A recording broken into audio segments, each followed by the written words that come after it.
Yo, what's good? Neon Lights Roleplay, how you feeling? It's your boy Foxy. I'm already more black than I usually am. I'm loving this. What's going on, internet? All those ladies, gents, and all the in between and beyond that binary of the internet. Welcome to Neon Lights Roleplay. More specifically, welcome to TideBreaker, all black everything. If you ain't noticed, I'm your host, Young Foxy, but I'm not running this little show.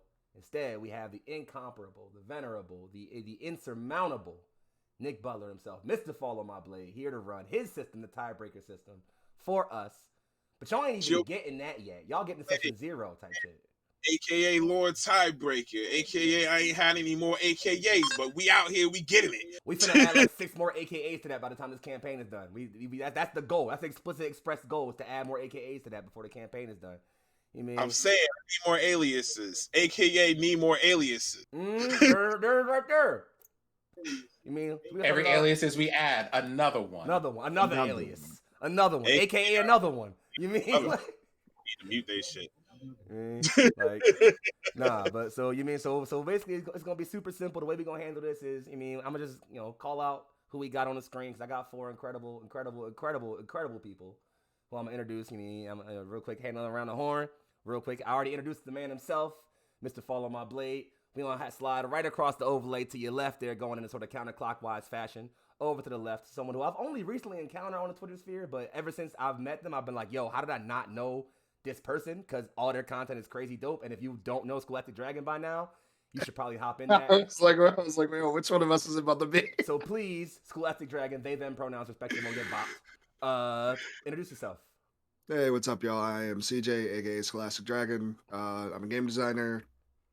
That's usually about it. I'm also a performer, so you can catch me in a variety of places. Follow me on Twitter. Buy my games, or else I will come to your house. Every time you look away, I am getting closer. It's squad moment. We pulling up as a squad, as a unit. As a unit, we pulling up to your house. You mean? And we strapped, so we could deal with that when we get there. Period. You already know who I am, so that's not important enough for me to worry about right now. I'm Foxy, Young Foxy, Big Foxy, aka your favorite fox. Philly and fist. And fist. Hands, fists, and everything. You mean? But we're going to slide because we got one other individual who last but anything but the least, obviously. Who I literally like, hey, what's I up? don't even know how to say it, how to say this. This person is, y'all know who this person is already. They're the most famous person here, honestly. Introduce your fucking self, dog. I ain't even going. Hey yo, my name is Sinziak from the He Empire. Bring me sunflowers. The end. What's up? You mean? Heath Empire's growing on and on. You mean? So, I ain't really got nothing else. Like I said, I'm Big Foxy. We got these folks here. We finna have a great time. But y'all not even getting the campaign yet. Instead, y'all getting heavy session 0 vibes. We finna build the campaign from the ground up right here in front of everybody. So please be present and accounted for that, as I hand the microphone and the control over to the incomparable Follow My Blade. Sir, it's all yours. Take it away, dog. What's up with you? Yo, y'all really need to mute your Twitch windows, though. It's mad echo. Oh, for real? Yeah, for real. I'm gonna try to see if I can fix that. Hold on, my fault.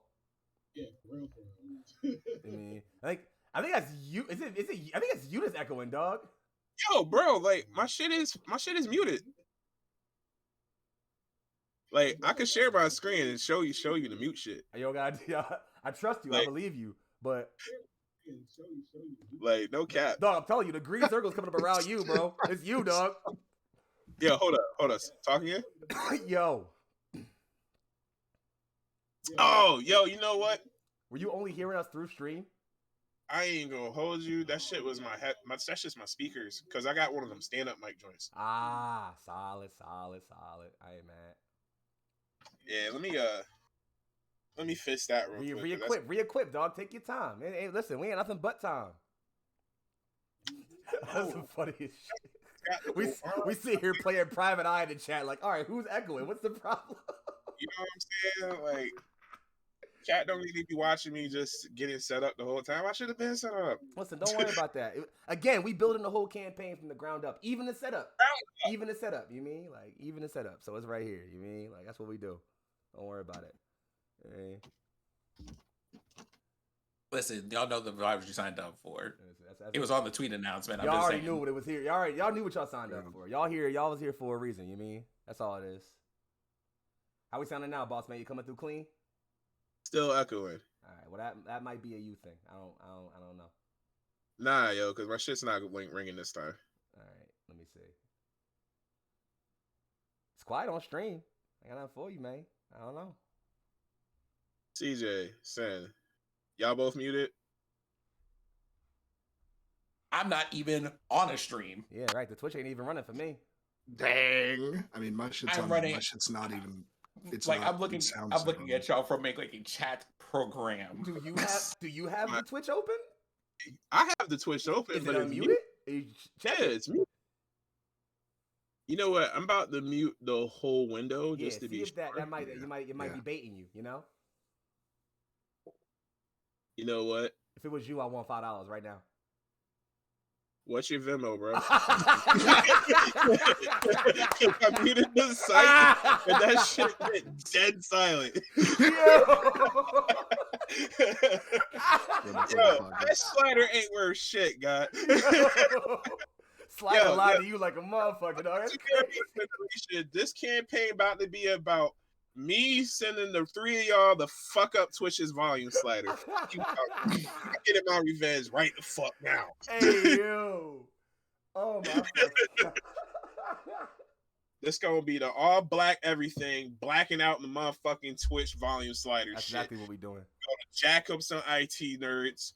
Y'all know what I'm talking about. We gonna hear live on Twitch, fucking up Twitch. Fuck you talking about. That's what it is, man. Make me look like an asshole. I'm gonna show them. Well, with all technical difficulties settled, sir, the floor is yours, boss. You do how you want to do it, you man. Oh shit! All right. Man, I ain't done this shit in a minute, yo. You good, boss. So off top. All right, so first things first, we're gonna just we'll talk about what we want to do in the campaign. You know what I'm saying, Right. You know, because I like to tell folks that as the GM, it's my job to make sure that everybody's having fun and everybody's safe. So we do that through our use of safety tools. I like using lines and veils and our own safety tool, which is real simple. It's just called Keep It Heroic. The idea behind that is if your favorite superhero wouldn't say that shit, nigga, you shouldn't say that shit either. Amen. You know what I'm saying? Like Spider-Man ain't around here raping bitches. Amen. You know what I'm saying? I mean, fair enough. So like if that what happened in your favorite comic book by like somebody that's particularly good, like you ain't gonna see Captain America fucking doing that shit post the Hail Hydra thing, but spoilers. Like golden era shit. So, you know, the rule is basically like if somebody is out of pocket, just be like, yo, keep it heroic. We cut the scene, we point it out, we squash it, and then we make sure the shit don't come up again. And that's my safety rule, like the one I made for the game. But the rest of it is just, you know, your typical like, I don't know, maybe I don't want to talk about robbing old people or some shit. Solid. Like, I'm also not really here for robbing old people. Younger people, you know. Yeah, you know, so like, I mean, if we want, is that a line or a veil for you? Right? Like, you mean like I Do we cut it to black, or do we just not talk about robbing old bitches at all? Like, is grandma really that important? Like, talk to me. I think What I'm going to say is if we're running pockets, right? Right. Grandma is off limits. Lex Luthor, on the other hand, if y'all want to run the pockets of Dan Price, I'm not gonna complain. Listen, dog. I have a personal mission to ascend to Jeff Bezos' mansion so I can slap the back of his bald head like a screenshot. That's my personal goal in life. So okay, until I reach that, When- until I ascend to that height, you know, like. So, like, right. Yo, what I'm gonna ask you is, does that involve talcum powder? my homie in the Probably. chat said it's ages. We need equal opportunity muggings. You know what? That's fair. All right, Grandma, my fault. Sorry, shorty. You mean like Grandma about to get it then. Grandma I mean, you gotta run them, Granny. You mean it's a stick up? yeah, Nice I mean, watch. if we're all okay with that, then grandma's getting robbed sometimes. Grandma gotta get robbed sometimes. You mean if Okay, if but nah, like you can't do that. Like she's probably the candy lady for the whole neighborhood. You can't do that. I mean, to be fair, not all old people are grandmoms. So if it's like, what if it's an old person who's not a grandmother or like a grandparent at all? Like, okay, Hold up. Hey, yo, you got kids? yeah, hey, yo, do you have any generations ahead of you, dog? Cool, run the pockets, dog. Like, produce a picture real quick. If Daisy ain't in your wallet right now, then we take the wallet too. You ain't got little Shemaine and little Daquan right there in the wallet. You finna give me that wallet. You mean like? Let me see that wallet real quick. I just want to check, like, do an equality check real quick. Grandma could be a An equality check, not an equality check. Grandma could be a fucking ninja too, though. Mr. Bitterness 101. You ain't Yeah, mad about that. good point. I agree, Robin. I agree with Heck in the chat. Robin Karen's is more than allowed. You can, Karen's the equal opportunity. Age, you mean like if you gender, regardless of your gender, if you're a Karen, you getting picked. You know. So far we have no lines or no veils because we just decided that Robin everybody is equal game. All right. So I have like the one of like, well, a couple, but one of them is like please keep the animals and the kids safe, right? Like, let's not like, like smash the kids with boulders. Right. Let's like Fido and Spot and all of that, like they're okay. Like, we're not gonna have like people like throw them into like a vat of oil or something like that, because I like animals and I also like line here is no puppies, no kids. Yeah.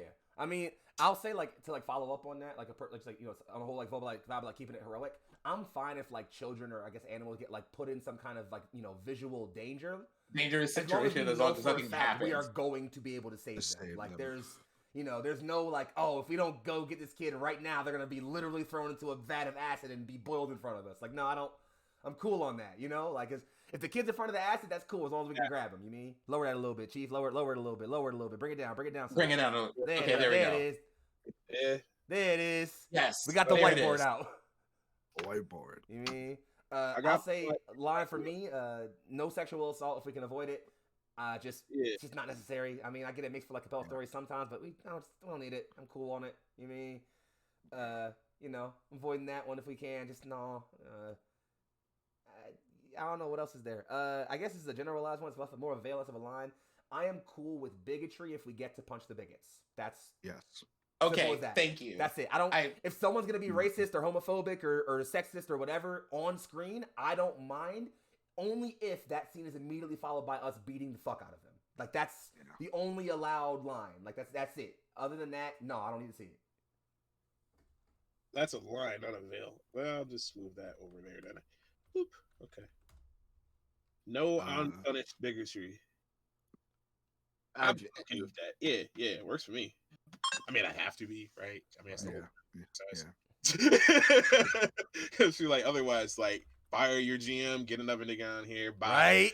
Like it's been a real good 15 minutes, Twitch. Thank you for having me. I'm an asshole because I didn't appreciate what they were saying. Okay, I'm out. You get your best. Bye. We'll find somebody else later. No, I feel you. Like saying, could you please take the helm? I trust you with this game. Let me see. Are there any other sort of like hard lines for me?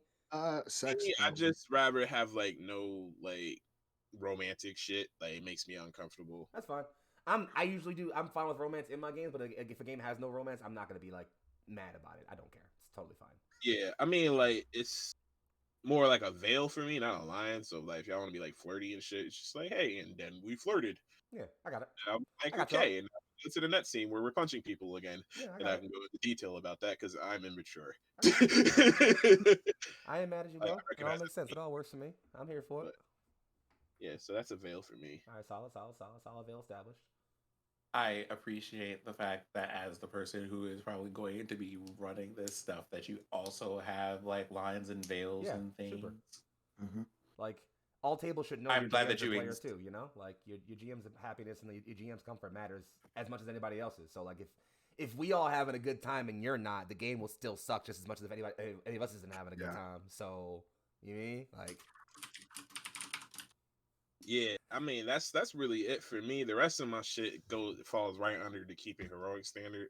So I mean, like I'm not gonna like tolerate no like fucking sexism, no racism, no bigotry, like none of that shit. You know what I'm saying? Yeah, like ain't that shit on Twitter, don't say it here. Right. Like, but I trust y'all motherfuckers. Yeah. So like, I feel like it doesn't need to be said, but you gotta say the shit anyway, just in case. No, absolutely. It's better if we get it established at the table or anything else. I mean, and in the same vein of that, like, this is partially a personal line, but also partially more of like a slightly Twitch TOS line. Y'all know I curse like a fucking sailor, obviously, and I think we all can recognize there's like when it comes to swears, like there's like your generalized swears you can say whatever you want, and there's some swears which like even if they're like not necessarily like the worst, they're still maybe a little bit grosser to use, all the time, right? And we can talk about more of those like off stream when we're not like literally right here in front of everybody, obviously, but just like generalize, carry ourselves in good conduct if we can, kind of shit. Not crazy. Yeah, I wouldn't use no like slurs that were like denigrate like LGBT folks. Oh yeah, obviously, none of that shit. You mean like okay. So what would the movie rating on this campaign be? Let's just ask that way. I could say probably a solid R, but like, but all right, I'll say R as in like your average R movie R, not like New Jack City R. You feel me? Like, and don't get me wrong, okay. I love New Jack City. So you're talking like, I say 9 to 10 p.m. programming, not HBO after 2 a.m. Exactly. Right. You feel me? Like, I would say not Cinemax after 2 a.m. Right. I didn't know if people would know what Cinemax was if I referenced it. Listen, dog, we all hip, all right? We good. I'm like, like massive violence, but not so much like fucking massive violence of titties and shit hanging out. Exactly. You mean like shit like that, and like that's all I'm saying. Like with the storylines, like listen, throw it. Like if we throw in if we saying fuck like 3 times in a sentence, fuck it. I ain't worried about that. That's not a problem. But like your B words, if I'm gonna be childish about it, shit like that. Like maybe I don't care if we throw them out here and there, obviously. But maybe just not like 8 times in a sentence. If we could avoid that, that'd be cool. Just use your best judgment. Is all on that. Okay, so I shouldn't be mistaken as like hardcore rap genre from 1994. Right. This is not an Ice-T video, dog. You mean like we're like yeah, I said it. Add me on Twitter, motherfucker. Yeah. Let me send you a message right now. You mean like that's all I'm saying. Foxy got words. Listen, dog. That's all I'm saying. That's like more, again, that's more a veil than a line for me. But like if we keep that in mind on our conduct, that's all. You mean just. I guess if we're keeping it heroic, if we can, to the best of our ability, keep even our language heroic. You mean that's all? Yeah. That's all. That's all I'm gonna say about it. You mean that's heck is right. I'm not on Twitter anymore. I'm gonna fix that in a little bit. So I can drop all the F-bombs I want, but not the rest of them. Even like shit is fine, dog. Like you mean like again, best judgment. We'll talk about it more off stream. I ain't worried about it. You mean like more like the emphasis joints? Like, yeah, exactly. That you mean. The seasoning Johns, like you mean like fuck shit. That's seasoning Johns. You throw them Johns in wherever you want. You mean? All right, then yeah. That's established. That's I feel you. That's it. All right, as long as we got that, that's all I really need. I ain't about. Okay, I'm about to call this the Reggie Watts rule. Fuck. Good for it. All right. So not the Reggie Watts rule. Unless y'all got anything else, I feel like. That pretty much covers it. Just be gentlemanly for the most part. Solid. You mean? Don't hurt the puppies. Yeah, don't flirt. No kids. You know what I mean? A little bit here and there, it's whatever. But like, yeah. And somebody's gonna be a Nazi. They getting punched in the fucking face. Bodied. You mean? Twice. Like, I got a whole fucking hoodie coming out. Like a Nazi getting knocked out the fucking window. Hear that shit. Y'all, if y'all back the Kickstarter at a certain level, that's the hoodie you get in. No swastikas or anything, but like the iconography is pretty obvious. It's a dude getting punched out the window. Anyway, so we're gonna move on to the next step. So I mean, I feel like that's all of like the important, like what are we going to expect from each other as far as behavior and shit. So now we'll get to the more fun stuff. Where I like to get like pretty specific about what we expect as players from each other when we get into the game. My personal experience in role playing is that a lot of folks like to have like certain ideas for where they want their character to go. Right. And I'm sure all of us have had a story of where the GM is just like, no. Well, about that, I mean, I really like this conductor's hat, and choo choo. Fortunately, the track only goes one of 2 ways, forward and backward, and you don't seem like you want to go that way right now. So yeah, it's forward and stop, and none of them little fucking switchy things that make it go like that. That's really just it, a track railroad. And like I'm not that kind of GM.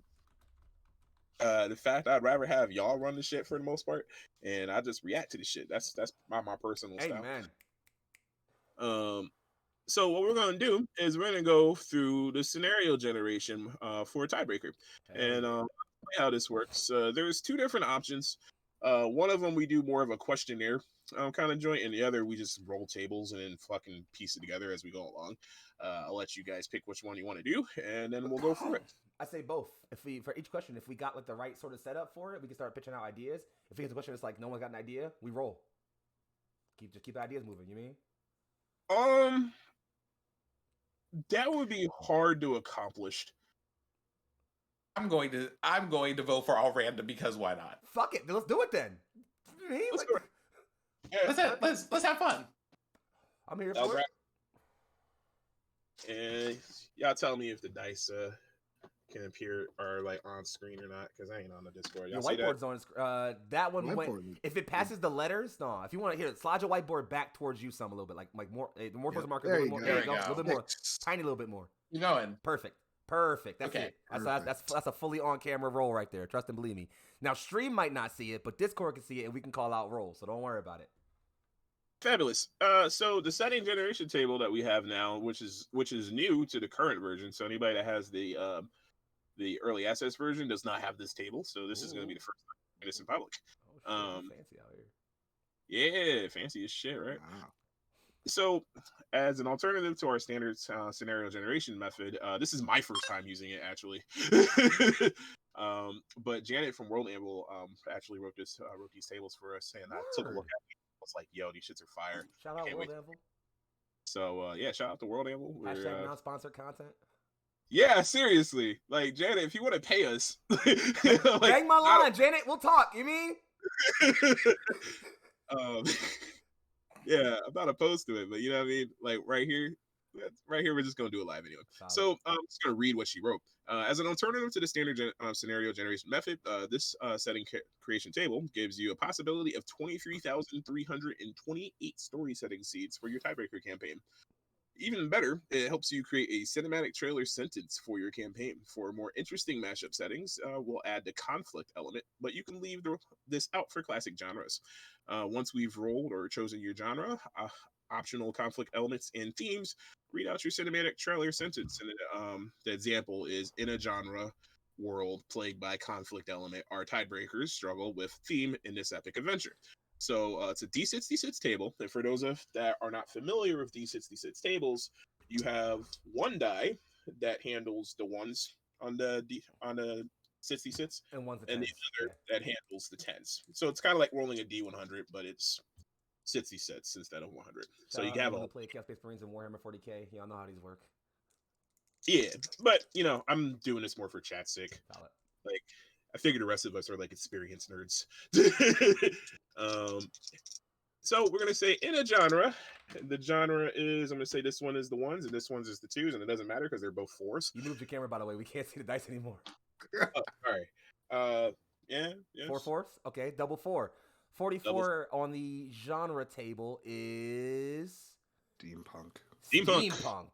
Yeah. Okay.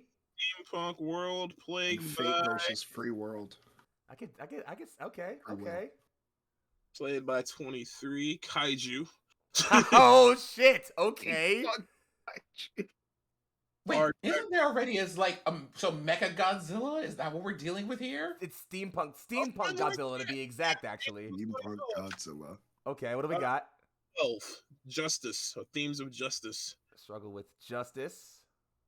Yeah. Okay. So in a steampunk world plagued by kaiju, our Tiebreakers struggled with themes of justice in this epic adventure. Okay. And okay. Let me think on it for a minute, because you could do some shit with that, definitely. We got another table like right after that, so that's shit. There you go. That's another table. I add even more to it. Yeah. So the core scenario generation table creates 300 unique combinations on the roll of D6 on this one anyway. Right. Once we roll, we'll have a series of story elements, and we can fine tune these results to our setting by bouncing the ideas around the party and get inspired by elements for our game. So, for example, we rolled the steampunk kaiju justice, right? Right. This example is pirates, mythic ancient Greece, revenge. So you have a pirate conflict, a mythic adventure, ancient Greece genre, and a revenge theme. So she says, an army of undead pirates, angry souls are coming back from Hades, and every unquiet soul who died since the incident has returned for vengeance. Right. So we can combine these ideas to create an army of undead pirates to return to Hades to blah blah blah. Right. So we'll go through with that, and then we'll start piecing together events and shit for what happened. And then from there we can make characters. So let's see. It's time ago. 22. Listen, Oh, okay, for those of you who are new to the channel, I have to do this if people pay channel points for it. So for 20 minutes, I have these ears on, okay? Just don't ask questions about it. Keep going. 5 minutes ago, actually, because it just sits. This one's just a D-sit stable. Okay. 5 minutes ago. Okay, so this shit just happened. Yeah, a secret cult or cabal. Okay. The Illuminati, the deep state.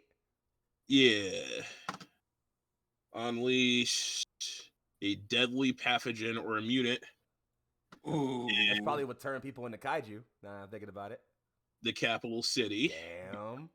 Of Why? Why they do it? Misguided morality. Okay. Which actually works fucking perfectly for a secret cult or cabal. Right? Yeah. It really does. I was just kind of like, okay, the dice clearly have plans here. Okay, so I'm story brain foxy for a brief moment. So let me rap for a minute. Tell me how y'all feel about this, right? So I'm feeling some slight, not post-apocalypse, but like mid-apocalypse vibes from this, right? Like the apocalypse is actively happening. The world is falling apart around us right now, right? That's kind of where I'm at, right?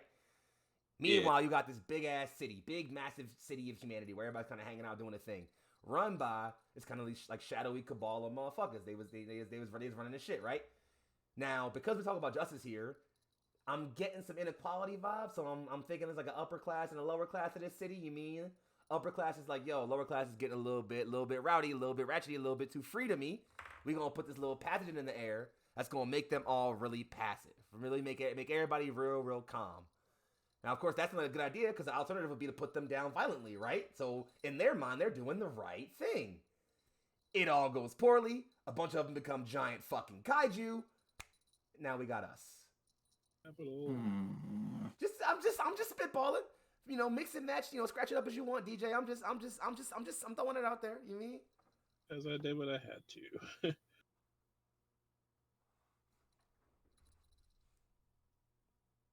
Sorry, I missed most of that while I was writing. It's all good. I'm pretty sure I can write back if I got to. Just notes and shit. You know, like now that I've actually done the rolling, we can do the questionnaire too.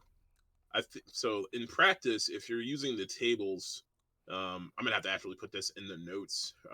So I'll just write it in. That if you use the tables, you can use the questionnaire after to get like an even more drilled down. Okay, that makes sense. Campaign notes thing. Right. Okay, I see what you're saying. Which I like. Yeah. Like Janet, great with that. Hey, Foxy. What's up, baby? What if the kaiju that we're running into were the first people they tried to test that pathogen on? Ooh. Oh, okay. I like it. I mean, again, it makes sense. If we're mid-apocalypse, there's no time for actual testing. They were like, yeah, just release it. Fuck it. Because, you know, then that also gives us kind of like a way to find out why this is happening. Like, Right. hey, these people, whoever they are, and they can be prominent or not, have gone missing. Where are they? Right. Well, now, like, we know that people are missing, and now we know that kaiju exists. Well, how did that happen? Right. What's going on? You mean? And then we On the start peeling it all apart. I like.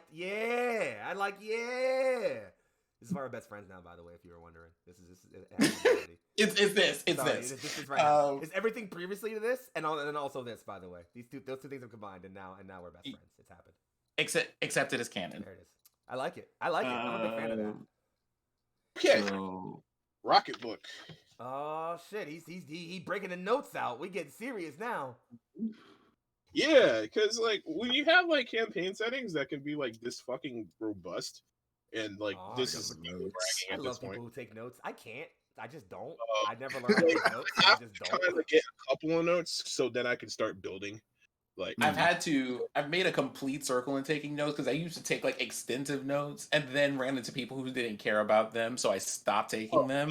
But now that I'm playing with people who like to like get into like the story and lore side of stuff, I've started picking up on those again, and I'm like, yeah. Listen, Sin. My notes are not detailed. Listen, Sin. The day I get you in a campaign with me as a GM, trust and believe me that I love my players who take notes. They're my favorites. I adore them because I don't take notes as a GM, so I'm just like, wonderful.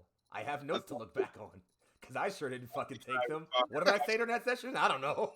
I don't know. My favorite question from DMs is, what was the name of that NPC? Yes, it's this person. Here's their favorite color, their favorite flower, the last thing that they were wearing. They also have a kid and a dog. Oh, nothing makes me happier than when I'm like, oh yeah, this thing happens, and a player's like, oh yeah, right, that person who did the thing and the thing, and I'm just like, you're the one today.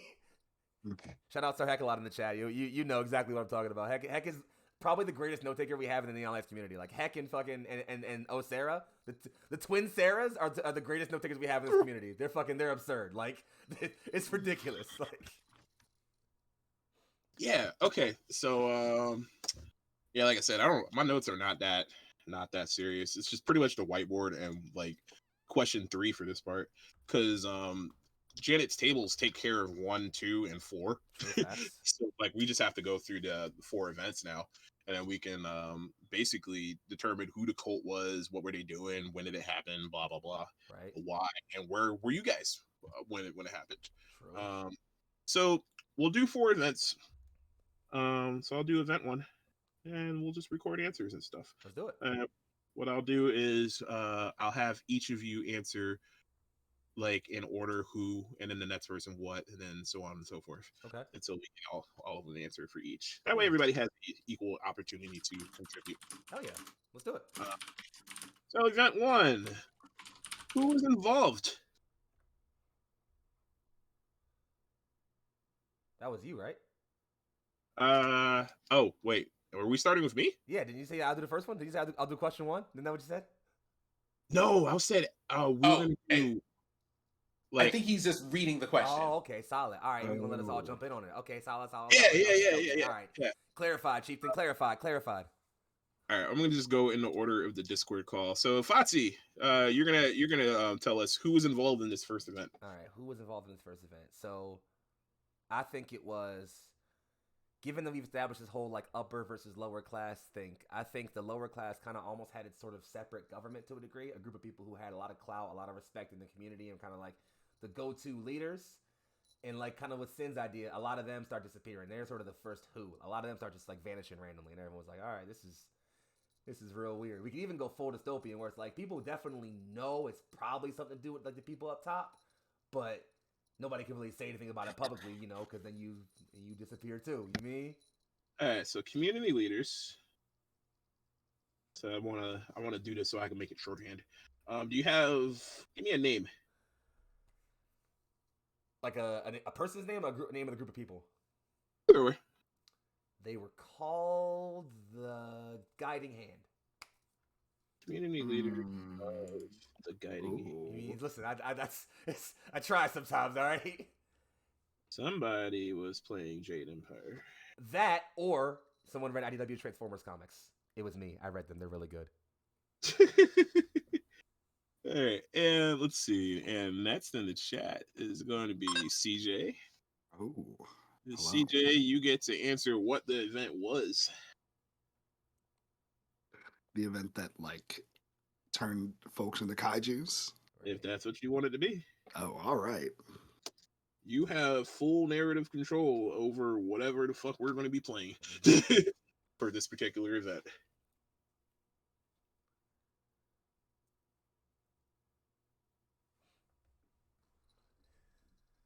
Take a minute. Actually, yeah. I think the day that the kaijus appeared, I'd say like it all happened at once. Right. What is it called? The Guiding Hand, like we wouldn't know this, but the Guiding Hand spread it through these various communities. So people went on about their day. It took a few hours, and then all of a sudden, as the sun set, we get like an explosion. Just people, monsters growing larger than life, and I'd say it was called the Breaking. Damn, that's good. Everything was shattered at an instant. Yeah. You better give me Coheed and Cambria. Right? Like, fucking with that.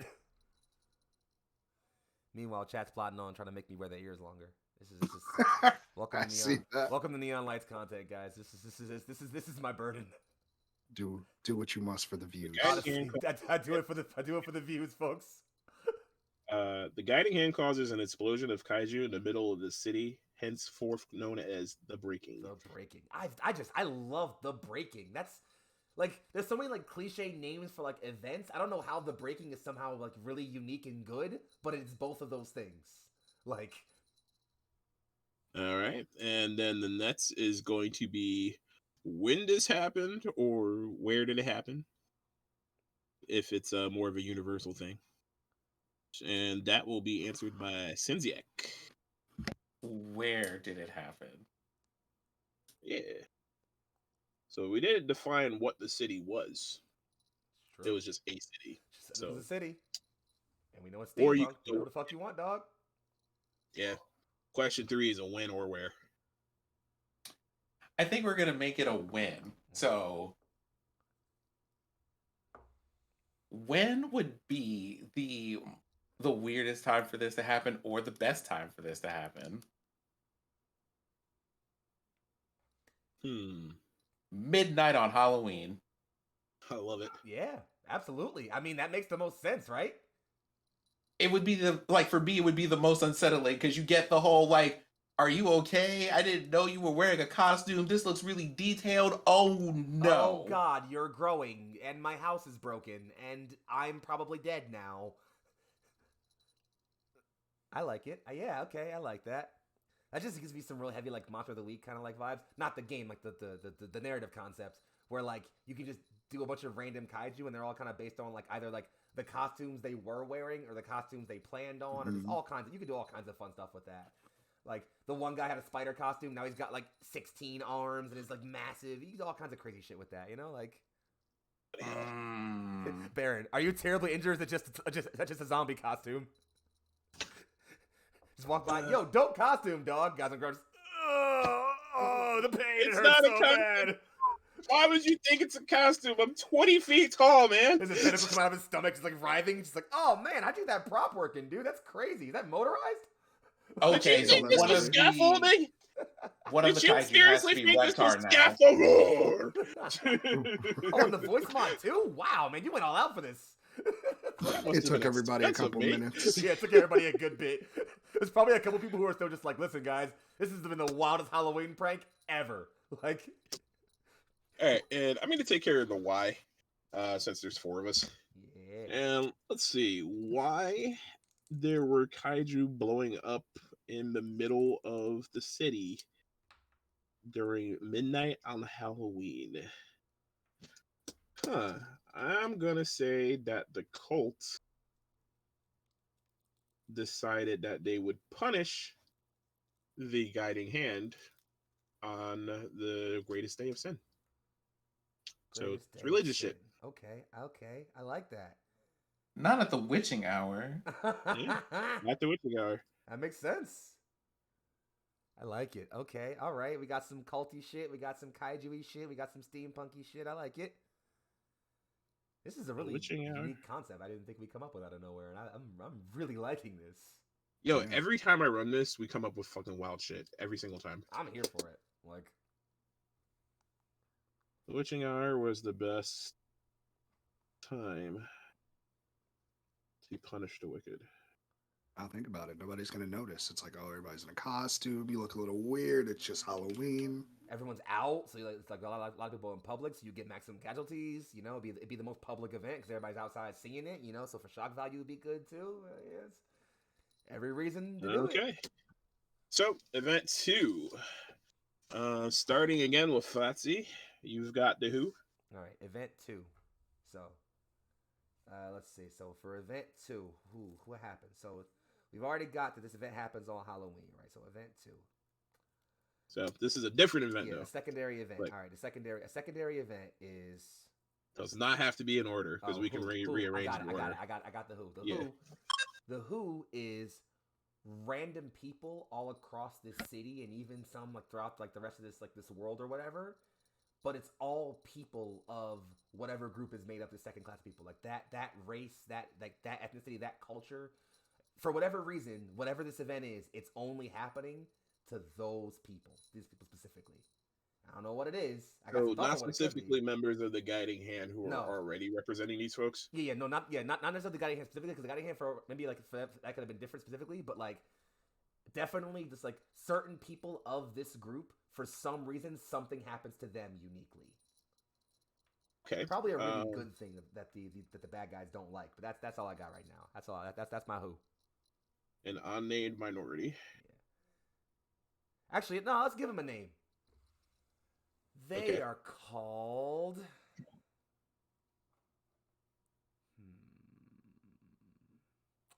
I have like 3 concepts in my head, and I'm like shuffling which one sounds like the best one. Roll a d3. You're right. You're right.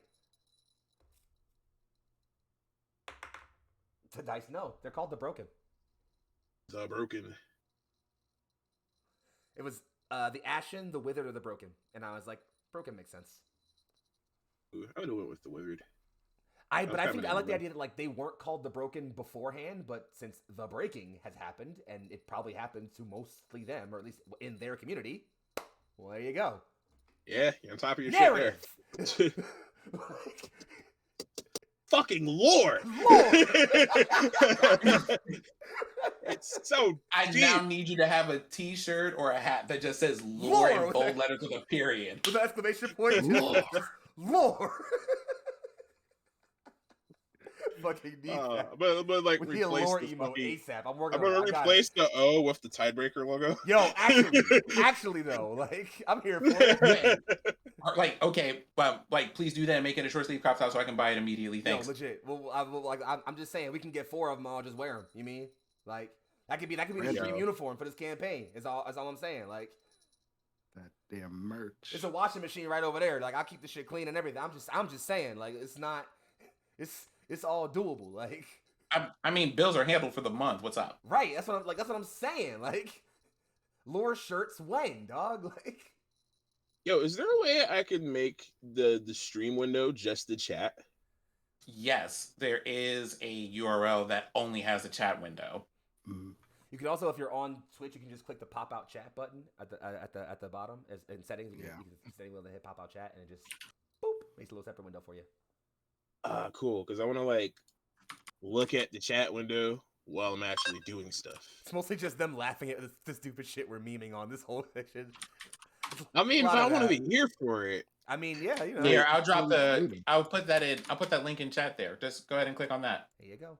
I found the pop-up window. There you go. Wait, if I close this, no, the pop-out window went away. Damn. Oh, rip. Trust. Hold on. Pain. I'm computer savvy. You got it. You're doing it. You're doing great. I believe in you. If I go reopen close tab. So, funny story about this Sprite bottle while we're filling for time. Yeah, I've been wondering about the Sprite bottle. Yeah. I bought this 1 liter Sprite from the foodery around the corner, and I bought 2 of these. I bought 2 of these like little 5-ounce bottles of Parrot Bay pineapple rum because I was like, fuck it, it's like $3 each. I bought 2 of them. You know, drank a little bit of the Sprite, dumped both of them in there. You know, I had myself a real good night watching 86, the best anime I've watched in recent years. By the way, if no one's here seen 86, no, yeah, I've been watching 86 please, a little bit. It's so fucking good. But okay, we get anime recommendations. Yeah. Let's go. So I finished half of the Sprite bottle, right? I leave it there. I go to sleep. I wake up the next day. I'm doing my thing on the computer. I see, I have some Sprite. I take a big gulp of that motherfucker. And halfway through that, I recognize, yes, there's 10 ounces of rum in this. And so I've just been having a real, real good day in the past couple days. You know, I'm just going to be honest with you. Because there's still Sprite with rum in this. So I'm just, you know. You just coasted.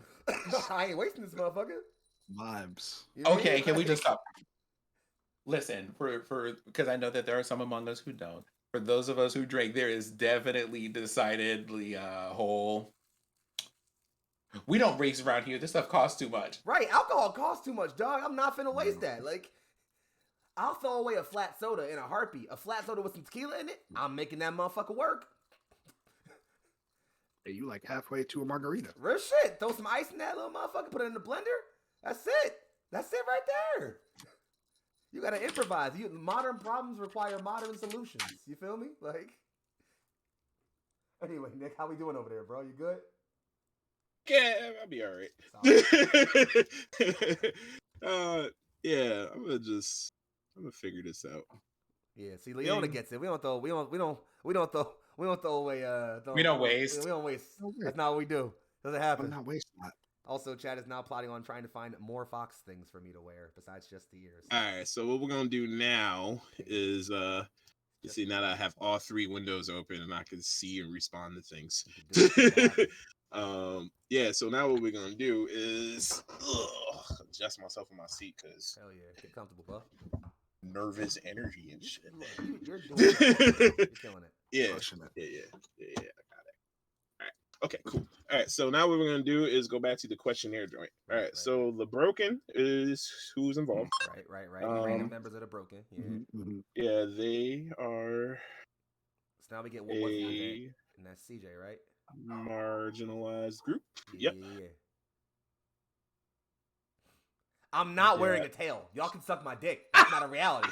That's just not happening. I'm sorry. That's not what we're doing. I can't hear you over the jingling. I Literally, the jingling is not helping you. With a specific. This is my legacy. Foxy runs. I have an idea for like something special for the broken. I don't know if that goes into a why though. Listen, we finna figure it out. I mean, can I pass to what happened? Yeah, go for it. Oh, the what happened? Pass it. Okay. What you got? So this is based on the fact that Foxy said a thing has happened to them related to the breaking, but it's a thing that the people who did this don't like. Well, I mean, motherfuckers are turning into kaiju and shit. I don't think anybody's appreciating your transformation today. I mean, like the motherfuckers who did the kaiju, did the kaijuing. The motherfuckers who caused the kaijuing. Kaijuing. Something else happened so to the broken. There is a complication. Yo, I only just noticed the ears now. Oh, yeah. Well, they're not coming off anytime soon, motherfuckers. Oh, Lord. So the the kaiju were supposed to be like these like wild kind of like ravenous creatures that are just big and destroying things. But some people among this group have managed to like maintain their sense of self. They are in control of themselves, but they're kaiju size. Are we Titan shifters but kaiju? Because I want that. I want it so bad. Oh my god. Then I want it so bad. I mean, if we want to take it there, we absolutely can. But however we want to do that, I have the perfect why.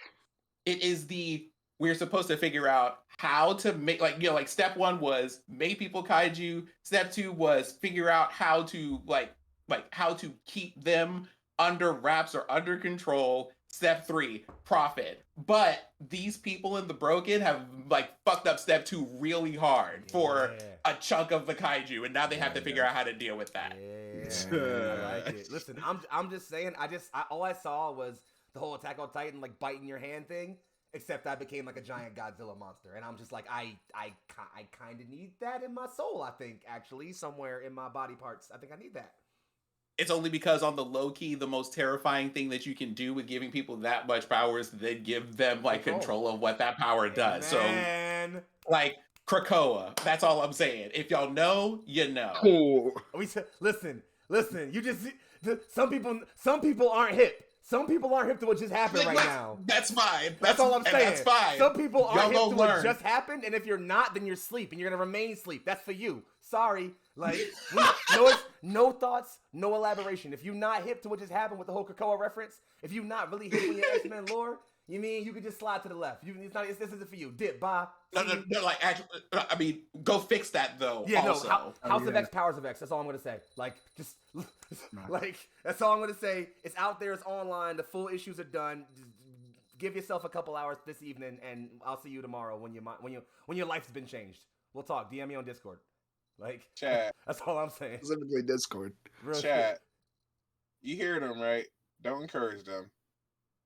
Because they're giving me license to beat the shit out of them with kaiju themselves. Hey, listen. Well, I mean, and here's the thing: if you want to keep it a buck, all of these could be anywhere from these people are actually kaiju to they have like the strength of a kaiju, but none of that size. True. You can play that around however you want. You mean like? So I mean, if I've laid it on the table, you have permission to serve it. I'm just saying. Yeah, I'm saying like I have to don't say, encourage them, Chad. Chad is now encouraging a, and I quote, giant Foxzilla monster.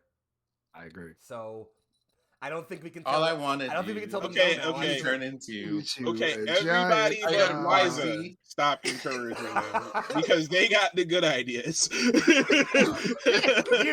you. You're the right one. You are Capitan of the chat encouragement team. Shin Foxzilla. Shin Foxzilla. Leona Maple can join as like the encouragement board. It is now a board of encouragement committee for this campaign. I have nominated them to. I'm gonna be laughing at it. Like I'm gonna be laughing at that for the rest of the fucking day, dog. I'm gonna randomly be like making dinner at night and just be like Shin Foxzilla. Fuck. Like, oh Shin God. Foxzilla. That's a channel redemption now where you have to be like 3 times your size on screen. Right, I gotta just like suddenly increase the size of myself on camera. Start playing the fucking Godzilla music in the background. Dun, dun, dun, dun, dun, dun. Monster sounds. Oh, Just in the fucking like closed caption and shit. Monster sounds. Monster sounds intensify. Oh my God, man. I'm dying. I mean like a soundboard full of screeching and shit. The bad thing is I can pretty easily do that on Sirenscape with like literally no problem. It's actually not an issue at all. We Please got make that. Please make that happen. We got 2 weeks after this. We got it. That's your assignment. Right, anyway, okay, so we got, that was a lot of derail. I mean, and listen, not a lot of note taking on my part. Sin brought up Titan shifting kaiju, so that's Titan shifting kaijus. That's yeah. the what? Yeah, so it seems like the idea is that, like they're amongst the breaking. There were some amongst the broken who gained control of their kaiju shifting, kaiju transforming, and I think for some people they might just be giant. And this is me riffing off your thoughts, Sim. I think some people might just be giant sentient kaiju now. Like they can't turn back and forth. Some people might have the whole like strength of kaiju without transforming at all kind of thing. Others might be able to turn back and forth, like whatever kind of thing. I think that. I'm gonna say there's 3 classes. Because before the game starts, because I like this, there's 3 classes. They are sentient kaiju, they're sentient shifters, and then there are sentient hybrids, which are half the size, but maintain most of their like humanity and shit. Yeah, I'm here for that. I'm probably going shifter just because Attack on Titan was a good anime for me, and I want to tell that story, but better and less fascist. I'm gonna say whatever y'all pick, y'all need to be the same Isayama. fucking class because I am not mixing the rule sets. I have like literal kaiju rule sets, but I'm only doing kaiju versus something else or kaiju versus kaiju. I'm not doing all 3. That's my. Well, I mean, this is definitely like a kaiju versus something else type of thing. So yeah, it's like for just to keep my head from having to like design a third thing for like mid-scale joints. Oh yeah, no, I mean, I think that's even fun if like we have that difference in class where some of us are just normal sized people fighting kaiju, and one of us is like, oh, we gotta go big. Cool, I'm going big, and then I'm a big boy. Like I don't know, I'm here for it. Like.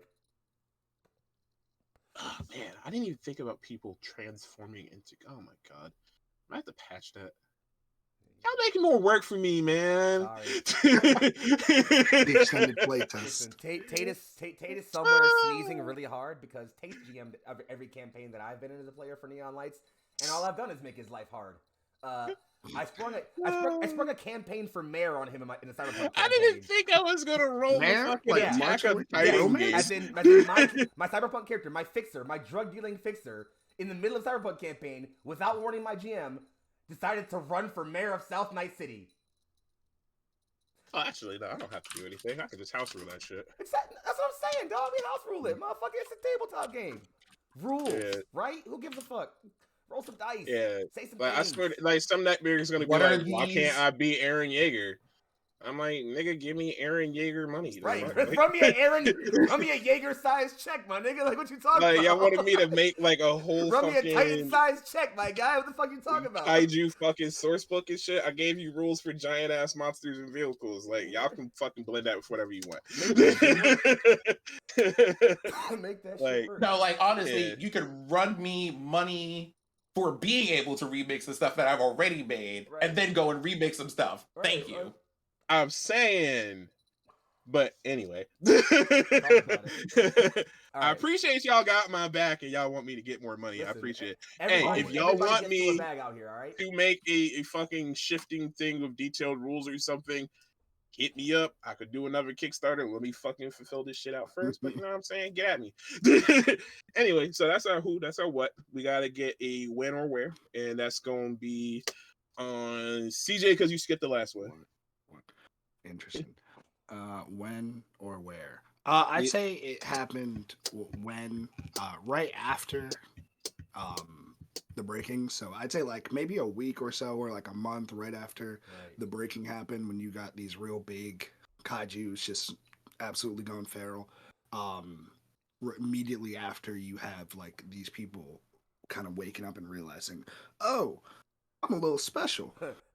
I'm built a little bit different than the others. I'm built a little bit. I'm built different. I'm not exactly quite built the same. Like that's Yeah, who, what, when, and that leaves you with Why you thinking yeah, so so loud? that leaves me with the why. Why? Why? Because the bad guys fucked up. We don't need to go further than They fucked that. something up. I mean, we already said they didn't test it, so like that could be Yeah. a thing. Where like Yeah, again, for they real. didn't test it, so not only was the whole kaiju thing maybe not part of the plan, or maybe it was, Definitely. but the whole them becoming sentient was even less part of the fucking For real. plan. Hear me This out. is what happens when you start putting things in the general water supply so that you don't get caught, but you don't think about the What you consequences. do? What you At the U.S. government. For real. Oh, No, hear me yeah, out. yeah, Glyzer, we're definitely here for steampunk wear kaiju. Oh, okay, Where yeah, I'm here for literally. it. Steampunk Were Kaiju is definitely a vibe I'm on, because I'm I think that's actually a really Steampunk- good like name. Like No, Were that actually Kaiju is a is really like really Were good. Yeah, Kaiju. That's a steampunk really really wear good. kaiju. We should trademark that. Like you should put that on a shirt somewhere. Like Oh, you know what? Before we even start, I'm gonna make a call right now. what's the call? The shifters are the reason why it's steampunk. Because y'all don't actually shift completely into full size. You need the steampunk gadgets to monitor your size growth and shit. Oh, that's cool. Hey, GM, you ever play League of Legends at all? Yes, I went Overwatch through a Arcade? phase You where are I had not to go about to back talk about therapy. Jays. I'm not. You're I'm not talking about Jays. I'm not talking about Jace. I'm talking about a much superior champion, Warwick. Yes, You're right. Y'all seen Warwick post rework, right? The whole setup with the whole like steam chem tanks and everything he's got going on. Hang on, I'm putting it in Discord right now. Did Stand by. not see the rework. Stand by. All right, gotta go Stand to by. the chat. Abe chat. Like you mean we listen, they did my boy right. Like some of the league reworks have been kind of visually, and I've been sometimes my boy. Listen, also This shit CJ, I is just saw hard. the thing you put in the Abe chat with the literal just Karama from Naruto, and I'm like, yeah, that's me. You're right. You're just right. When you're right, you're just right. Like, huh? Goddamn, Discord, can you load the fucking picture? Why you on some Absolutely not. bullshit? Oh, hold on. Discord. Why you? I'm fucking. I have a I think the word's I don't know. I'm not good at words. Anyway, I have an idea for also the Were Kaiju people. Yeah. Ooh. I like to think Okay. that they're the family members, or like the people close to the like original Broken. Right. So like they weren't quite so like people that they spent time with for like the next like the rest of the day, and it took some time.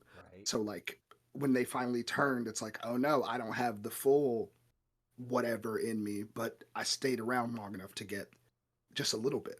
Listen, all I'm hearing is Foxy play a So, character I and have it think, be your parents that turned into kaiju, unless you have easy. What built-in we zombies. could do here, Uh-huh. if y'all want to give me some liberties with this, Okay. What you got? just because I want to try to piece this together a little bit, especially now that I'm seeing this Warwick picture. Riffing off of CJ's idea. So the descendants of the Broken, who were the original like sentient kaijus, right? They became shifters later on in life, right? But as shifters, when they shift, they can't completely control how large they get. So technology was developed to help them regulate their shape. Okay, right. All right, that makes sense. And that's where all the steampunk shit comes in. Okay. I mean, you can even flavor it in, like, if you want to keep with the whole like idea of like, you know, the Broken and the were kaiju kind of being like this marginalized folk. The world was already kind of steampunk, you know, and so it was more just like these people literally like taking devices that already existed and just repurposing them and relearning the technology and just being like, all right, we can adapt these to now help us use this power we now have, you know? Yeah, so basically that's event 3. I just jacked the what it was. Fuck it, yeah. So I took the what. The what was technology has been developed to make broken shifters. Okay. Right. Regulate their forms. Right. Oh, shit. Nah. Okay. So now I'm gonna go ahead and take who, if you don't mind. I'm gonna just snatch who's if we snatching questions right here because I like this one. And I already know who anyway. I know who as well. I'm doubling down on Sin's idea of like the people who had this all planned out really fucked this up. Once do me a favor. I want at least 2 named NPCs. Okay. I got you. We already got like last 2. So there was a doctor, right? There was a doctor.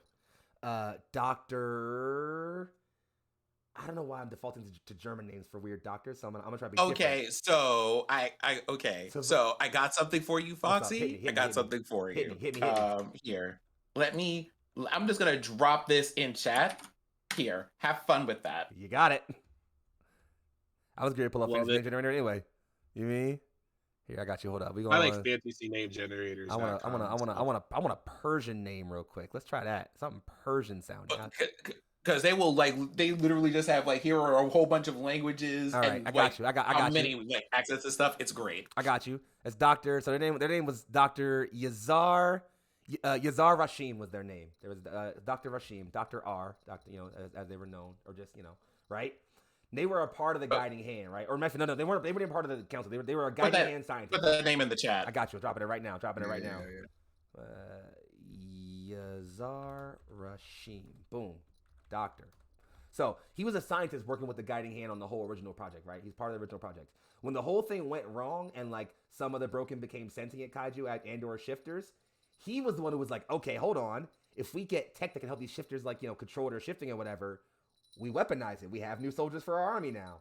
So he's like, you know, let's make the best of a bad situation. And so he started to kind of like do a sort of program where they were kind of kidnapping some shifters and, you know, putting the tech in them to make them be able to, you know, control their shifting. Of course, the problem is, just like what Sin said, you give people control over their power. And at that point, you can't control what they do with it anymore. So once they're like, yeah, we make these people soldiers so we can keep control over them, they just start doing whatever the fuck they want. You know what I mean? So that's my who. The who did this technology? It was this Dr. R guy, this Dr. Rashim guy who was a part of the guiding hand. Because he was like, listen, I'm going to fix all the things, guys. And then it actually got significantly worse. Foxy. All right, so CJ, I'm going to give you the where or when for that. Since got a thing is cooking on. Yeah, go ahead. No, like, there's a question for Foxy specifically. Current member or former member? Former now. After this, because the shifter project didn't work out, they started breaking out and doing their own thing. He got a bunch of shifters, a whole division of them, got them all trained up. Was like, listen, I'm gonna show you my new soldiers. And at their literal exhibition, they all just broke out, fucking ran off, did their own thing. And he was like, that wasn't part of the plan. Sorry. And then they kicked him out. I have a clarifying question. Is the guiding hand the rich people or the not rich people? You know, that's a good question, actually. I think I named them the not rich people. It was the not rich people. Yeah, they were like right. the rebellion. Okay. But that's a good point. The rich people need a name. So if the guiding hand were the members of the Broken who were like, you know, like the good people, the good part of the Broken, Who were the bad folks? Who were they? Let me get somebody throw a name out. Yeah, we need a name for the cult. Somebody throw something out. Damn, the Guiding Hand was kind of a cold name. I thought that was evil people straight up. I don't know. I just thought it was maybe because they're not forcing. They're guiding. You know? Yeah, I mean that's something that feels like something an evil person would say. That sounds. It's giving me very Ra's al Ghul here. Listen, Yeah, evil is in intentions. All right.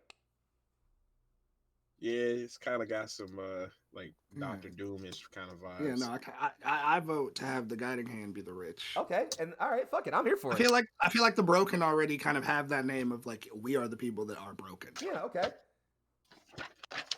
I'm here for it. I mean, I think it makes. Yeah, and they did cause the explosion.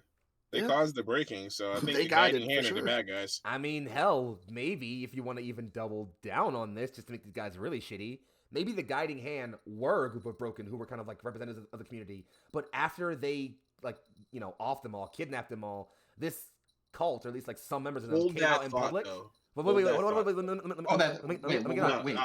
me. I'm gonna tell you why. What? Because our mechanics, we can make that happen in play. Okay. So save that. Okay.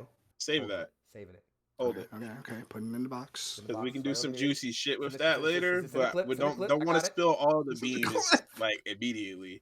You know, want to get the chat something to come back to. But I like where you were going with that.